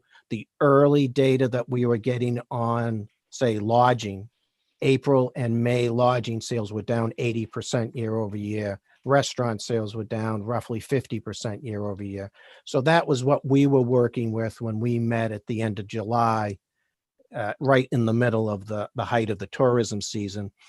And while we assumed that the tourism season would be certainly better, would improve on what we had seen in the spring, the key assumptions at that time was that lodging sales would average about 50% decline year over year. July, August, September, October, and prepared food sales would be down 30% year over year, July, August, September, October. So pretty dire predictions about the tourism season. The other big change was to the individual income tax. Amanda went through, what those assumptions were. But as she mentioned, wages and salaries are the biggest component of personal income, and they're the biggest component of taxable income on the individual income tax. So they're the big driver. And the key graph that we were looking at from the CEFC is this diagram. And I provided this graph because it not only tells the story of the recession, but it also tells the story of the impact of the CARES Act and how important the additional unemployment benefits, stimulus checks have been to the national and Maine economy and to our revenues. So this is looking at wages and salaries and unemployment benefits together. Unemployment benefits are taxable at the federal level and they're taxable at the state level. So combining them, this is what we were forecasting for, or the CEFC was forecasting when they met February 1st for wages and salaries and unemployment benefits in total. This is what they provided to the Revenue Forecasting Committee when they released their July 1st economic forecast. And you can see really not much of a drop in 2020. And that's because while they had forecast a rather significant drop in wages and salaries, that extra $600 of unemployment benefits that was part of the CARES Act backfilled a large amount of that drop in wages and salaries. Oh, sorry. And that really helped, in the forecast of individual income tax for calendar year 2020. But at that point, the CARES Act was going to, the extra $600 was going to end, I believe, at the end of August. And the additional unemployment benefit programs were going to be ending at the end of this month. And so the forecast had this rather steep drop off in 2021. All those additional unemployment benefits were gone, and the economy being down because of the pandemic and high unemployment, you can see that big drop in combined wages and salaries, unemployment benefits. And then they were forecasting a rather slow recovery after that point. So that explained why we were having such a big drop, certainly in our individual income tax forecast. That wage and salary forecast was really playing a big role. So that's how we ended in August. How has that forecast performed through November? So the commissioner's revenue report for November will be coming out any day now. It usually does, as she mentioned, come out the third week of the month. So I'm giving you a little bit of a preview of her report. This is general fund revenues through November based on the controller's report. And you can see in November, let me just say too, when you see this budgeted line here, this is still looking at the August 1st revenue forecast. This does not incorporate the latest forecast that was released on December 1st. You can see we had a great month in November, over budget by 81.1 million. That's almost a 32% variance. And year to date, the general fund is running ahead by 227.4 million. That's a 15% variance. And you can see if you go up that far right-hand column, really most of this is coming again from the top two revenue lines, sales tax and individual income tax, with some of the other lines contributing as well. But 12% over year to date on sales, 17% over on individual income tax. So, that's a good story, certainly, that we're running well ahead of budget. But on the next slide, which is the exhibit 2 of the controller's report, this is showing how revenues compare to a year ago. And while the overall growth is, slow, 2.5%, when you think about what the economy has gone through, the level of unemployment we have, the dislocation, distancing, and so forth, it's really amazing that we have positive growth through the month of November for as severe of a recession that we've had. And again, looking at the top two lines, we're up almost 2% year over year on sales tax through November, and up almost a little over 3% on the individual income tax line. Now, most of that growth has come in the last 2 months, October and November. And there's a bit of timing that's going on in the November revenues, particularly on the individual and corporate income tax lines. On individual, November 30th was a Monday this year, whereas last year it was across the weekend. And so we think withholding was very strong in November. It was up 11% year over year. We ended up being over budget for the month by 19 million just on withholding alone. And we think that's because we deposited some money on November 30th that we probably had budgeted for the first few days of December. Also, we didn't refund in the month of November as much as we had thought. And I can tell you, at least through the middle of December, we've made up for that on individual income tax refunds. On the corporate line, most of this growth year over year and surplus for the month of November is from refunds being much lower than we anticipated. And the reason for that is that normally most corporations file their income tax return on extension in October. So while they have to make their payments in April, they're allowed to file their return later in the year, and that's October 15th. And in a normal year, that's when they would file.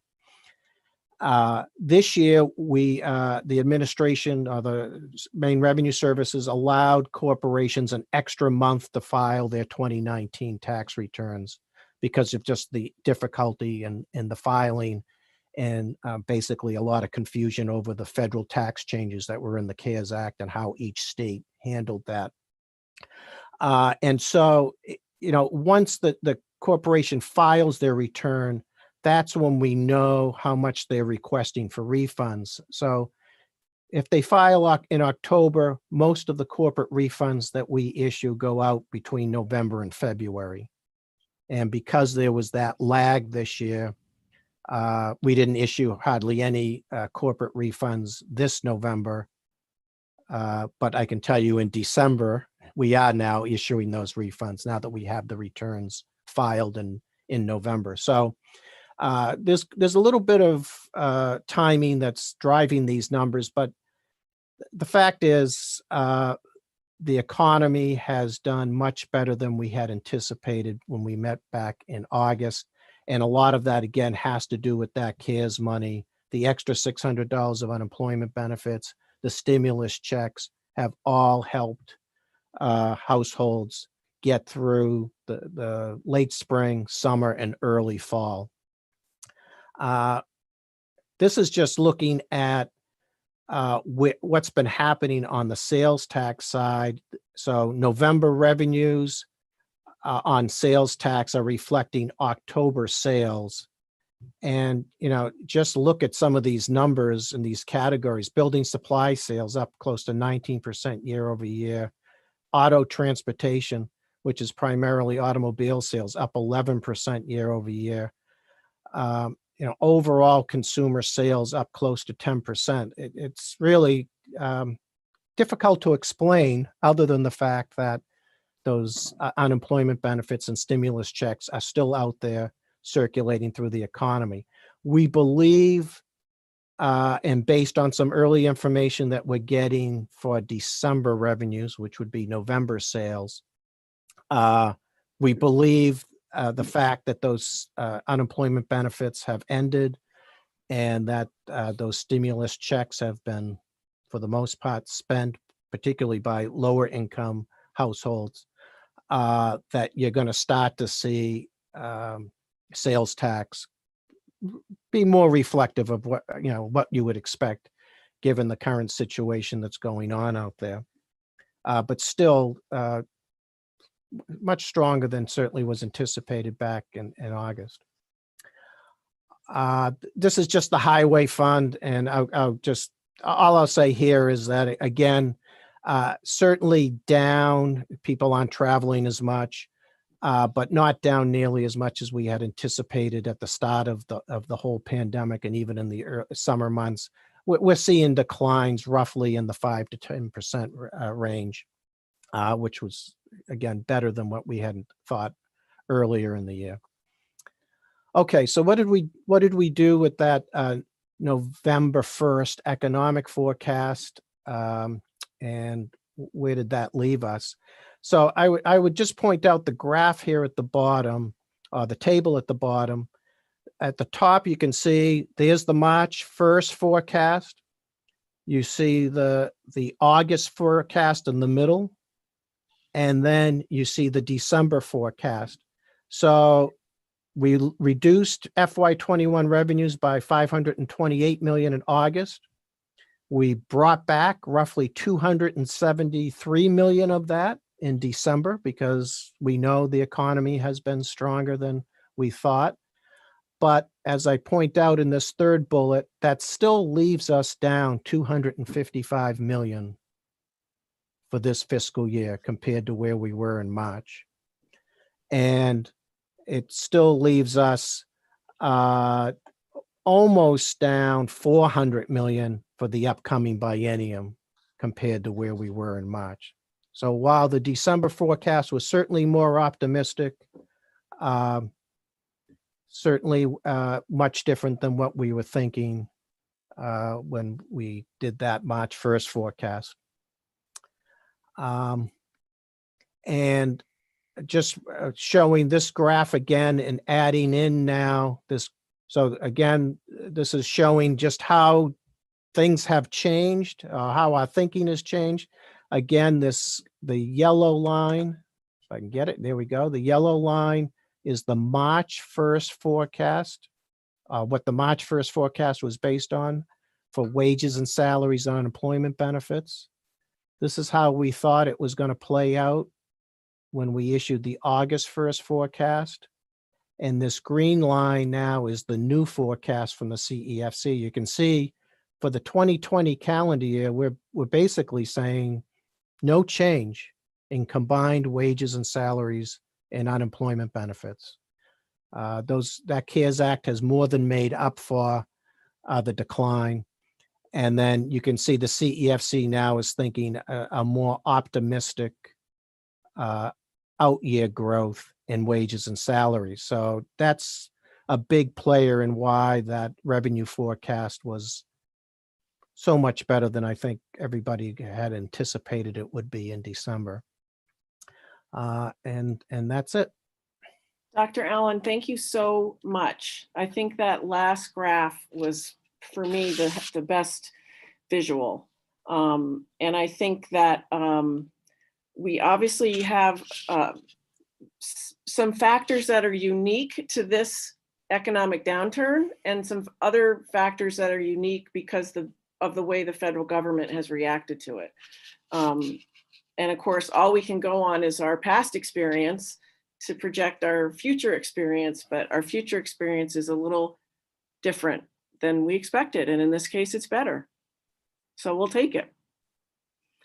As I said to committee members, we're not going to be able to hear from Chris Nolan, who's also on the Revenue Forecasting Committee, but he also runs OFPR, and he can join us in January to go over the materials he was going to talk about today.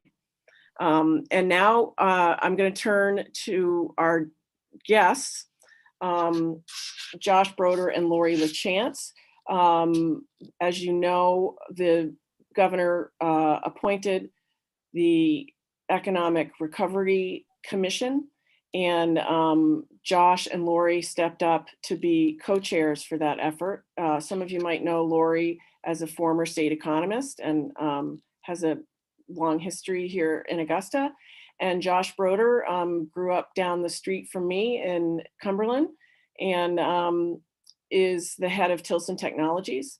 And this committee has done an extraordinary job in extraordinary circumstances, gathering the best thinking, the best data analytics, and the best strengths of our state to help us not only weather this storm, but to help connect the storm and the recovery from the storm to the 10-year economic development plan. So they're gonna, and the reason that they're in front of our committee is because this is really the only formal venue they have had for in front of the legislature, because they were convened while we were out of session, and they are now done. So this commission will go away. So we had an interim report in front of our committee because we met monthly pretty much over the summer, and they did their interim report to us, I believe in June or July. And so now they have we've invited them back for their final report. And for those of you who are attending the Maine Development Foundation education program, I believe you'll be hearing more from the two chairs tomorrow in that venue. But this was really the only venue, a formal venue in front of the legislature for the Economic Recovery Committee to present its work and its recommendations. So I really want to thank the co-chairs for leading this work. And as you can see, Josh has already teed up some visuals, and I think they might also be in the chat. But in any event, Lori and Josh, take it away. Great, thank you.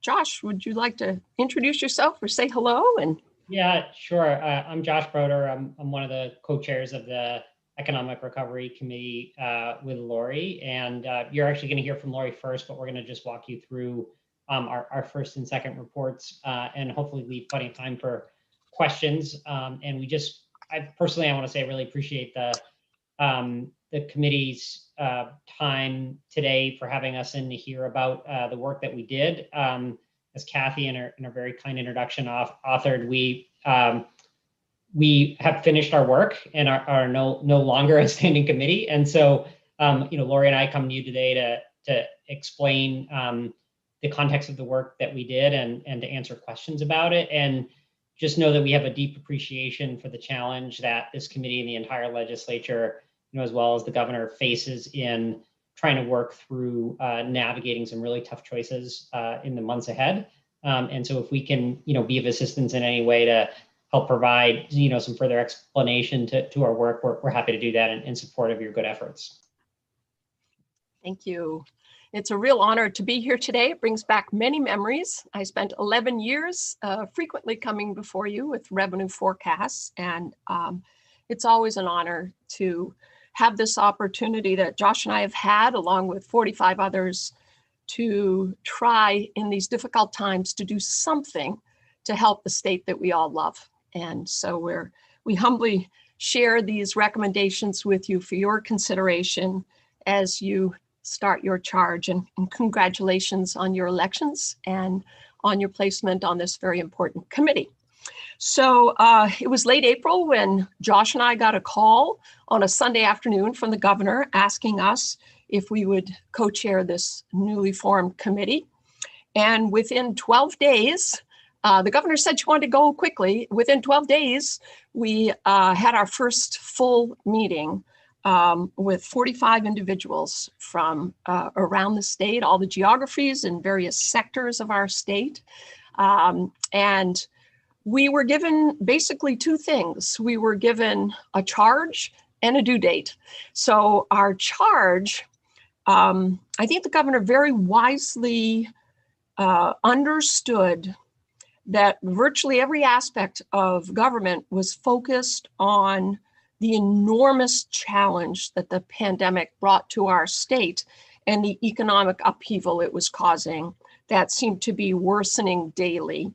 And we had no idea when the end would come. So she commissioned this group to come together to look to the longer term. While others were focused on the fire burning in front of us currently, she asked us to step back and to develop what would be the recommendations and the investments necessary to take us from the start of the recovery and to catalyze our movement towards the vision put forward in the 10-year strategic plan that had been just approved and worked on by almost 1,500 people from around the state. So our charge was simply to develop recommendations to stabilize the state's economy and build a bridge to future prosperity in the wake of this pandemic. We broke our work into two parts. The two parts were two phases: stabilize and support the economy, and then sustain and grow. And what we quickly realized with our group of 45 amazing leaders, 4 legislators, 4 members of the congressional delegations, their representatives, and 37 leaders from all the sectors, that it was impossible to just ignore what was going on in what seemed to be a free fall. So the first part of our work was focused on addressing the current needs of Maine's people and Maine's businesses. And we reported out on July 15th some strategies that the governor could embrace to help stabilize the situation. And then from July 15th, we turned to our sustain and grow portion, which was our real mission and charge.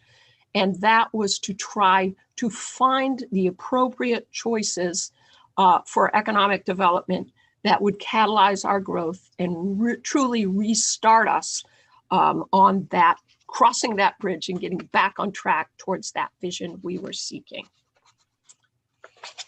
We did the first phase of our work by breaking into industry groups, and we chose subcommittee chairs from areas of expertise that were fitting to each of the committees. And they did yeoman's work in working with their committees, and all of the ideas and recommendations that came forth from these subcommittees, where people had expertise, experience, and passion in these various sectors, and brought forth the very best ideas.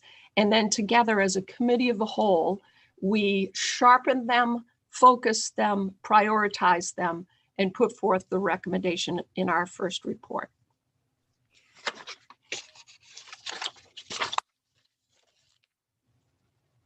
Great, thanks, Lori. So I'm just going to briefly take you through the recommendations that we made in our July 15th report. Recall that this is the stabilize and support phase of our work. And our goal in these recommendations was a recognition of the fact that while we were focused on the long-term economic recovery, we needed to make sure that individuals and organizations, employers, made it to the other side so that they could be there to participate in long-term recovery. And so while this was happening, there were a lot of prognostications on, in the news about so-called permanent damage to the economy. And we view permanent damage as people not just having a bad year, but perhaps closing their doors and not being around to take part in a recovering economy. And so because all of our team members were in the economy, right, whether they were from government or from nonprofit or from the business sector, everybody was living this and understanding the challenge. And we felt a strong sense of urgency to make some recommendations.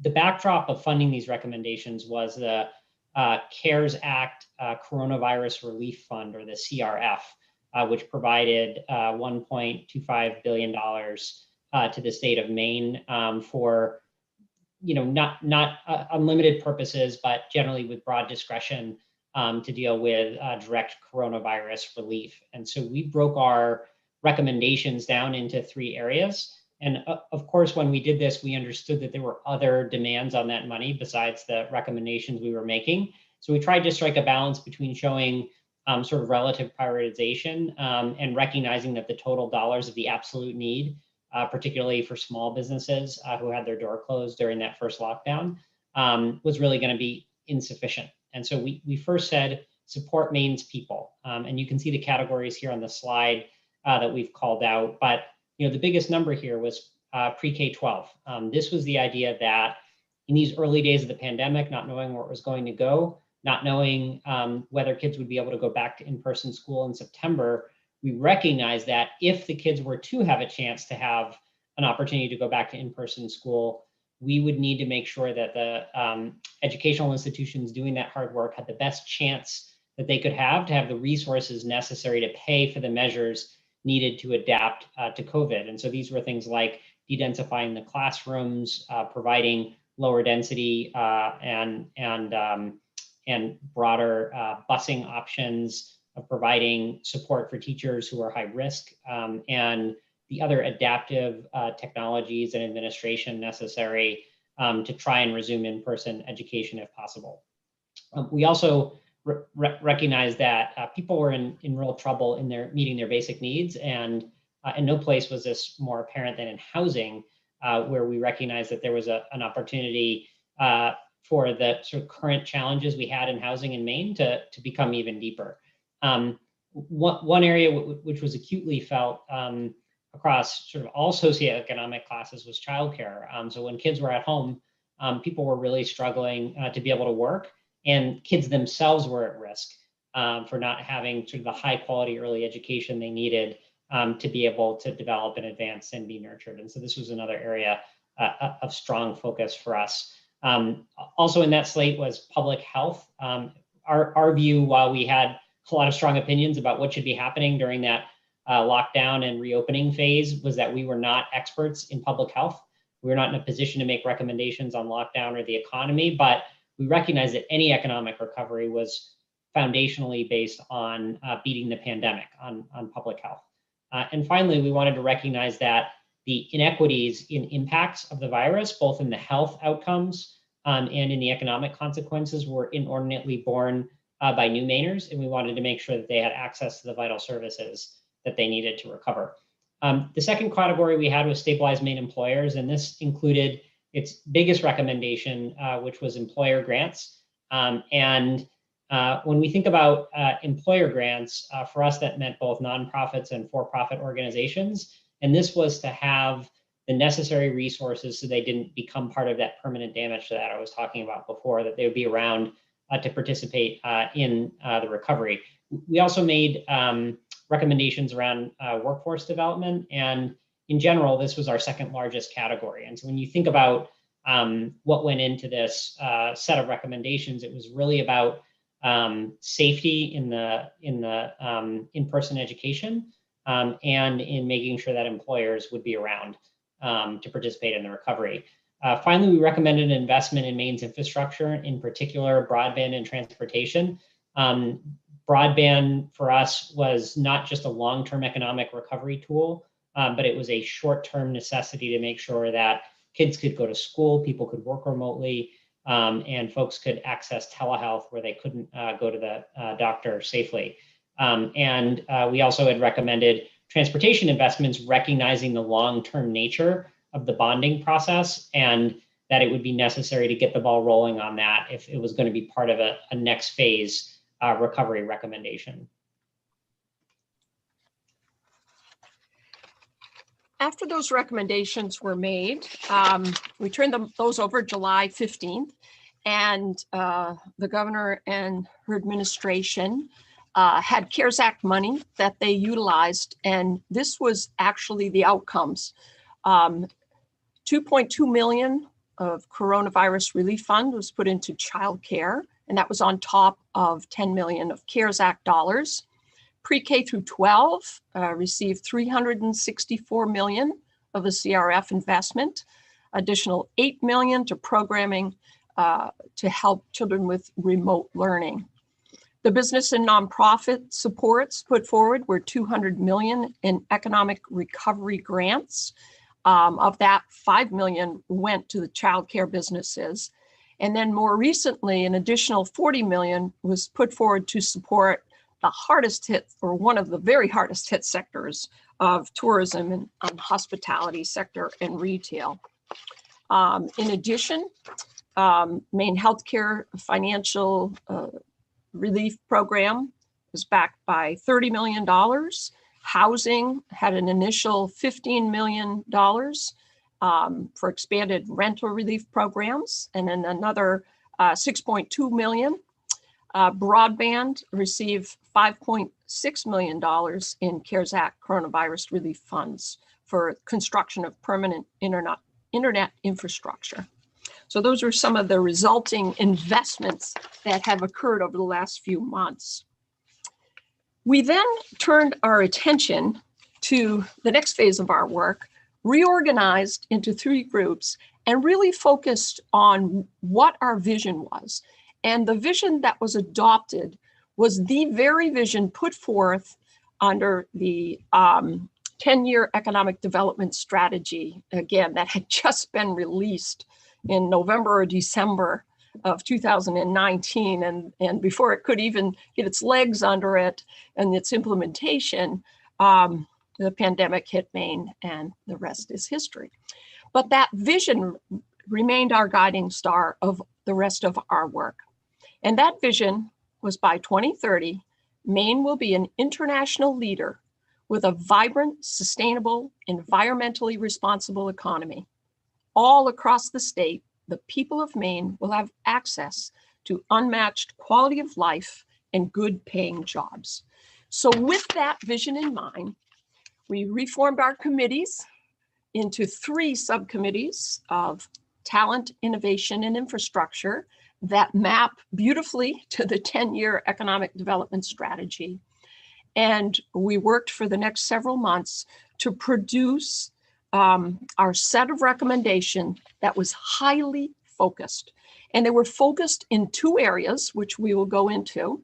But the 2 basic areas were, how do we grow this economy? And 4 major investments to catalyze that growth that we were looking for. But before we could do that, we realized we had to take care of Maine's people. And so underlying the growth was sustaining Maine's people with 4 major sets of investments that would connect Maine people, make sure all people were included in this future vision, and would take care of basic needs of housing and care of our children.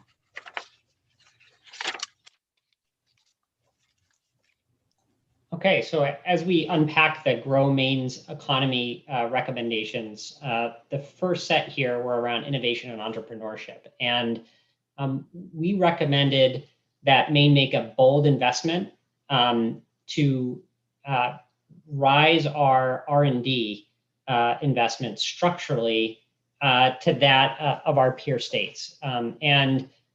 This has been a problem in Maine, that there's been a sort of a long-term structural uninvestment in R&D, and we recognize that if we wanted to have a value-added economy, we were going to have to make investments on a longer-term basis to develop it along the way. We recommended $100 million per year to bring Maine up into its sort of peer range for annual investment as a percentage of our GDP. And we recommended making structural investments in entrepreneurship to really recognize that Maine has untapped entrepreneurial spirit, and that if we are able to invest in the sort of structural and ecosystem things that support entrepreneurs and make capital available, not just for those small groups of entrepreneurs that we have traditionally supported, but a larger group of Mainers, including people from groups that have structurally not had access to those forms of capital. And I'm talking about women, I'm talking about Mainers that are Native Americans, I'm talking about Mainers of color, that we'd be able to unlock really the potential that sort of startup small business has to offer the state.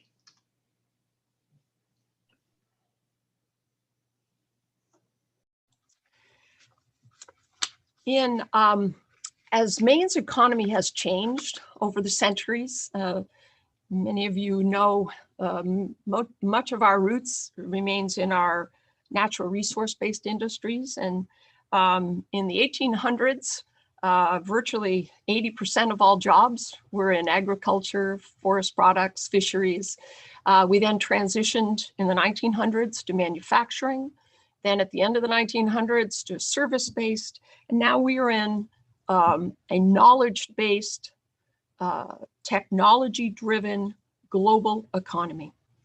And to drive and fully participate in and fully achieve the vision we seek, it's all about developing our talent, because people drive innovation. And as we know, labor markets in Maine had gotten very tight before this pandemic hit. And the need to develop and attract talent is paramount to getting back on track for true growth. So we had two major recommendations for investments in talent development and talent attraction. Talent development taps into unleashing the potential of all Maine people. That means we cannot allow anybody to be on the sidelines anymore. We have to find them, engage them, train them, develop them, give them access to paths to reaching their full individual potential. So there are several elements to this piece of talent development across the spectrum in very modern approaches, not just bachelor's degrees and associate's degrees, but credentials of value that can help catapult the skill level and the attributes needed for the modern workforce. So that the recommendation around talent development is very broad, and it's meant to help lift every person in our state to their highest potential. The next one is around talent attraction. And we've realized that given the fact we have for many years been the oldest or among the oldest state in the nation with and the least diverse state in the nation, our birth rates, because of those two factors, have been among the very lowest in the nation. And the cohort of working aged people has been actually in decline and will go further in decline for the foreseeable future before it starts to turn. So talent attraction has to be a part of our strategy. We have to get more people to move to our state to fill those jobs if we hope to grow in the manner that we want as we baby boomers pass on into our retirement years, and we need to be replaced and to attract people who have the skills that are necessary to meet the needs of our growing business sector. So in the area of talent attraction, one of the major things we put forth was to reimagine how we attract people to Maine and to use our very broad base of educational facilities that span the state. We have a wide array from the elite colleges to a big Division I research university to a metropolitan university to small privates. We have a wide array of options. And in addition to being a place that attracts people to vacation and visit and relax, we need to find a way to make Maine an education destination and a lifestyle and work destination. So these two are really important to realizing the type of growth we'd like to see for the future. I'd like to just add it. We included this one graphic because while Maine does okay on a national basis relative to post-secondary degree attainment, we don't do that well relative to the rest of New England. And when we talk about the rest of New England, we all know what's happening in Boston, right? There's a cluster of really fine research institutions, and industry is clustered near them. And so as we think about making structural investments in R&D, when I was talking earlier about innovation investments, that innovation investments goes towards Maine's, at least partially towards Maine's institutes of higher education. And there is a symbiotic relationship between having very high quality graduate education and having businesses that create very high quality jobs. And so we wanted to make that connection that while these are separate recommendations, the first recommendation, innovation, relies heavily on a structural investment in post-secondary education in the state. Next, we'll talk about sustain Maine's people.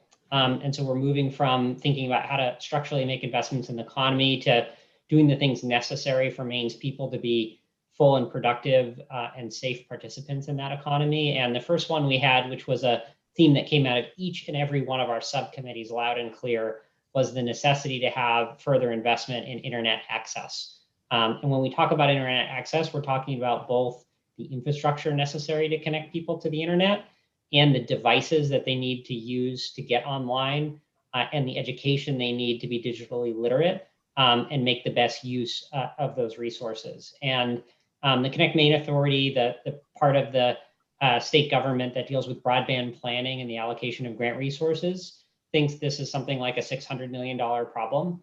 Maine just recently passed a bond issue for $15 million. And we are all hopeful, as is anyone looking at any issue relative to state and local support, that if this federal stimulus passes, that there'll be further broadband support for the state. But we recognize that this is a big problem, and it's a big problem in the short term for students to attend school, for folks who work remotely and to participate in telehealth. And it's also a problem over a longer term as we think about the fact that geography and place of work, particularly in white collar positions, has been largely decoupled by the pandemic and will not ever return to quite as tight coupling as it had before. And so if Maine is going to compete for jobs and people want to work remotely anywhere in the information economy, they'll really need to be connected. And we think long-term structural investments as well as emergency funding is needed for that. Another major issue that's evolved and really shone a bright light on a challenge that we have is the early care and education of our youngest people, the birth to 5, before they enter the K-12 system. And there are many reasons to invest in early care and education. The one that's been most pressing at this point is that people cannot go to work if their children are not cared for. And it's extremely hard to get people back into the workforce and fully focused and fully productive if they're worried about their children or if they have to commute for childcare and take up great swaths of their day. The recommendation here is to reinforce and reimagine the early care and education supports to ensure parents can go to work with peace of mind that their children are safe, nurtured, and prepared for success in entering school. And I would just add to that, if you think about the investments the state can make that pay the largest return, the vast majority of resources for education go to our K-12 system. And yet, the human brain between the age of 0 birth and 5, 90% of the brain is developed before they ever enter our system. So if we invest no resources or very few resources in those first years of critical development, what we find is a large number and a large portion of our young children enter school not ready to learn. And so as a society, we pay for remediation for many years to come. And it's almost impossible to make up that lost time. So I think now is the time, as we think about the need for talent, the very best investment to make for long-term talent for our state is to invest more wisely and more thoughtfully in those early years. The next recommendation under Sustain Maine's People was to make a further structural investment in housing. Prior to the pandemic, we already had a problem with Maine transportation, in part because the average commute was 45 minutes between where somebody lived and where somebody worked. And it has become difficult in parts of Maine, rural and urban parts of Maine, to find safe and affordable housing near where people work. And this is one of those things that the pandemic has poured gasoline on it and really made much worse. So on one hand, Maine, because of our good work relative to the rest of the country to try and contain the pandemic, has a brand as a safe place to live. And as people start to become decoupled from their physical workplace and can work live wherever they want. They're coming to Maine for the lifestyle and for the safety. But it's also put pressure on housing prices. And so if we had this problem before for working Mainers, it's even more challenging today. So we felt strongly that there needed to be a structural investment in workforce housing in both urban and rural Maine. We also felt that we needed to address the structural inequities that had existed prior to the pandemic, but what the pandemic had badly exacerbated, and that any economic recovery would be hamstrung if it didn't think through how to try and close those gaps for Mainers who hadn't had the opportunity to fully participate in society and the economy. And we had a member of the committee who frequently reminded us about the opportunity of harnessing the creativity and the intelligence and the diversity of Maine people to serve an increasingly diverse market nationally. And so when we think about addressing these structural inequities, this is not only an ethical imperative, which it certainly is, but it's an economic imperative as we wrestle with workforce issues, demographic issues, and a changing market and consumer base for the things that Maine sells outside of the state. And so while we often said as a committee, we are neither appropriators nor implementers, we recognize that we would like to ask implementers to be very thoughtful as they look at these recommendations that we've made to ensure that allocations and specific articulated targets for reaching a diverse group of Mainers and helps us close some of these structural inequities. And we also called out that there would be specific recommendations that we had in our report, like having a dedicated position to make sure that Maine policy at the executive branch level was thoughtful about these issues and included DEI in the thinking and implementation of Maine programs in general were quite important. As we think about this multicultural economy, one thing that was sort of large in our conversation was that the spending and purchasing power of Maine Asians and Latinos was $1 billion. And in particular, Maine Asian and Latino business owners contribute $400 million to the Maine economy and hire over 4,000 employees. And so I don't think we'll have time to get to it today, but perhaps in the session that some of your members will attend on Friday, we'll talk a bit about the fact that business creation, new starts, entrepreneurial energy is statistically significantly higher in immigrant populations, not just around the country, but specifically in Maine. And so as we think about immigrants having sort of a higher rate of startup, then we want to make sure that the policies that we use to implement sort of entrepreneurial support structures contemplate who the customers of those programs are, and that we have new arrivals with a high number of college degrees. We have immigrants that want to start up businesses, and we have to make sure that the programs that we have available for some Mainers are in fact available for all. Given the audience here in appropriations, we'd be remiss if we didn't inject some realism here about financing. We recognize that while our first recommendations had the benefit of a specific structured federal program, at over $1 billion to support coronavirus relief, as of today, we haven't yet had a federal agreement on the next round of stimulus. And I have some encouragement hearing from our delegation who have taken a real strong leadership position from every corner on trying to craft a bipartisan bill, bicameral and bipartisan bill. But today we don't have it. And so we recognize that one of the few tools that we have in our toolbox today for financing, given the kind of revenue headwinds that we face in a down economy, is bonding. And we also recognize that this is a historically inexpensive time to bond.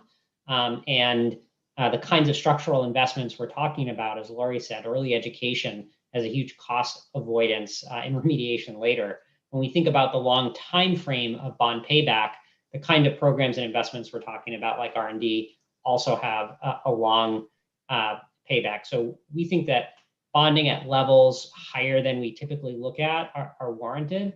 And we also recognize that there's a lot of competing priorities there. One area I'd like to point out, and Lori will talk about this a little bit in some of the other recommendations that we made, but transportation traditionally is in a bond cycle every year, and several of our members felt very strongly that while we had sort of unanimous support for making a bold and stronger transportation bond recommendation over the next 2 years, which is in our report, that we also think that the legislature will need to look at some of the structural funding problems we have in transportation that require us to rely so much on bonds over the longer term. We also felt that we could leverage Maine's existing institutions to enhance their capabilities rather than creating new financing mechanisms. And I'll be very candid and blunt in this forum. The institutions that we have, like FAME, like the Maine Venture Fund, like the Maine Technology Institute, do tremendous work on relatively tight budgets. But because of the way we framed up their funding and their capital reserves, we've asked them to play small ball. And as we think about Maine's larger economic investments, we recognize that to do new starts and value additive products in forest, in our forest products industry or in our food systems sectors or in aquaculture, there's large capital investments that need to be made that are simply impossible using the existing supports that we have. So we recommended strongly that in the Finance Authority of Maine, that their loan insurance resources and capital resources to back those up be increased so that they could take on larger projects, that the Maine Venture Fund be given statutory cover to make larger investments in larger, bolder startups, and that MTI also receives significantly more support and encouragement to fund both small and large efforts alike, whether they be startup or ongoing. And so we felt that those institutions were strong institutions with a track record of success, and with additional resources, they could be scaled to increase their impact. We'll just leave you with two final thoughts and then open it to Q&A. But our charge was to focus on transformational investments that would get us back on track towards our vision.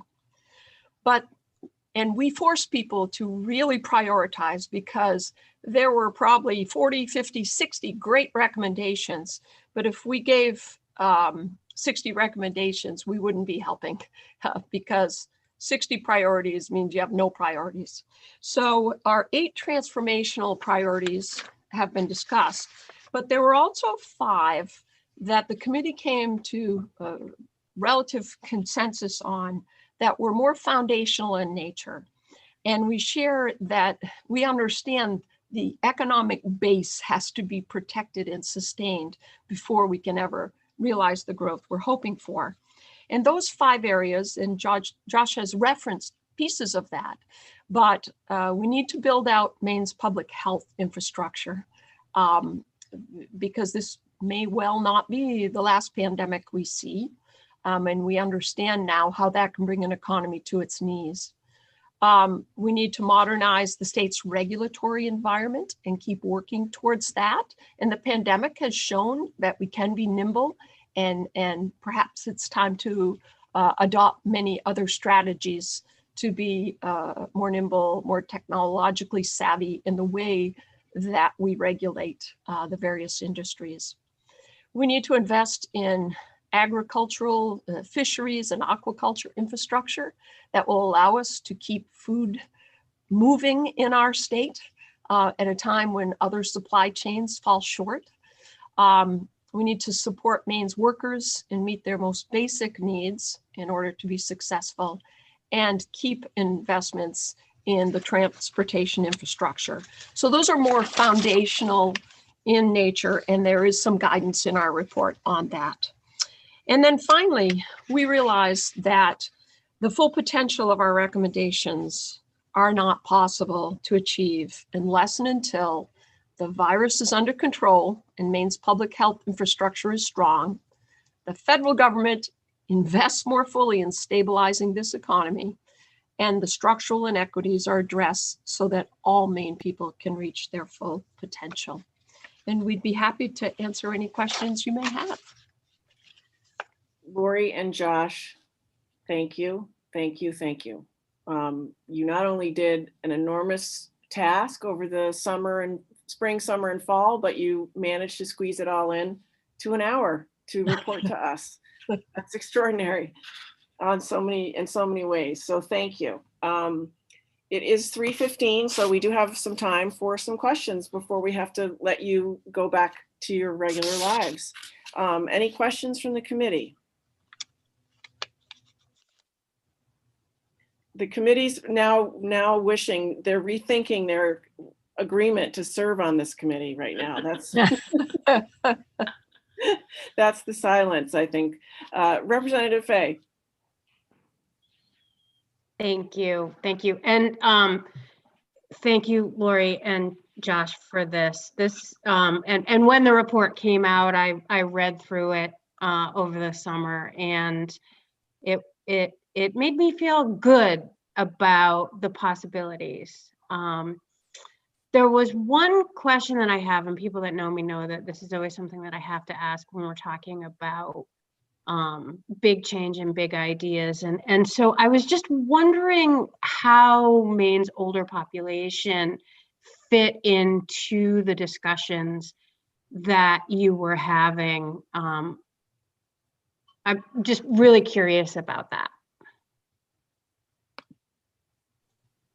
Are you thinking in terms of keeping them engaged in the workforce for a longer period of time, or more their care as they age?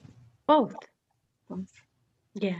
I mean, what I would say is that probably the caring in place was not a topic that the ERC took up, with the exception of sort of our understanding that the housing recommendations transcend demographics. Like affordable housing is a problem that slices across the elderly, workforce, families, et cetera. But as a sort of economic committee, this was not something that we tackled, although we recognize that it's a big problem. Relative to engagement in the workforce, when we unpack our workforce recommendations, they include not just secondary education for college graduates, but also a number of reskilling and sort of transition workforce services. And so our view is that took a broad swath of folks who were still in the workforce. That could include seniors moving, careers from, let's say, traditional industries into something else. I would say that, though, this is an area where we didn't have strong representation in our group as a whole. And it was not a topic that we really had time to wrestle to the ground. So relative to priority setting, this is one of those things that I would consider to be, still on the table and not addressed by us. Yeah, as someone who studied that issue for quite some time, the fact of the matter is our economy cannot allow folks just to retire at the age of 65 and stop participating in this economy. Our economy will come to a halt because of the baby boomer generation, which I'm on the end of, and I'm staring down 60 now. They say 70 is the new 60 or whatever. I hope that's true because we need people to stay participating. But as an economy, we're going to have to learn to engage them in a way that works as people age and want to back down a little bit and not be working 50, 60-hour weeks. So it's a critically important issue that you raise. And we need to find a way to keep people as engaged as we can and then care for them as they grow into near years. Thank you for that. And I appreciate that you recognize that. And if I might, I just want to mention that there's about 35,000 people, I believe, in the state that are employed in the caregiving workforce, who are the people that care for people who are older, people with physical and intellectual disabilities. And we're talking about protecting workers, I think, having a conversation about how to bring more folks into that workforce, because it's a critical need, in a different way than maybe the early childhood education is. But I can't let this opportunity go by without mentioning that. So thank you. You're absolutely right. Representative Hymanson is next. And if there are others who want questions, just raise your hand, let me know. Thank you for this. Really, I have a daughter who just moved from Philadelphia to Maine to work on a farm in Midcoast. And so she's in her 20s. She's absolutely the person that we want to, multiply and bring into the state. So as you were talking, I was looking at what her challenges through the lens of being in that age group, moving back to Maine, working on a farm. And really, you touched on everything that's been a little bit of a challenge, for that age group. Transportation, salary, wages, finding an apartment, someplace, to live, and other things. It's fragile. And, as her parents, we were able to support her, a little bit, but she wants to be on her own. I mean, she is totally independent of us, and that's her goal and our goal for her, but I see how fragile it is. So I'll watch again through her life and the lens that she gives me. But you touched on everything that she's had some struggle with. So thank you. It's not a question. Sorry. Okay. Any questions for our presenters?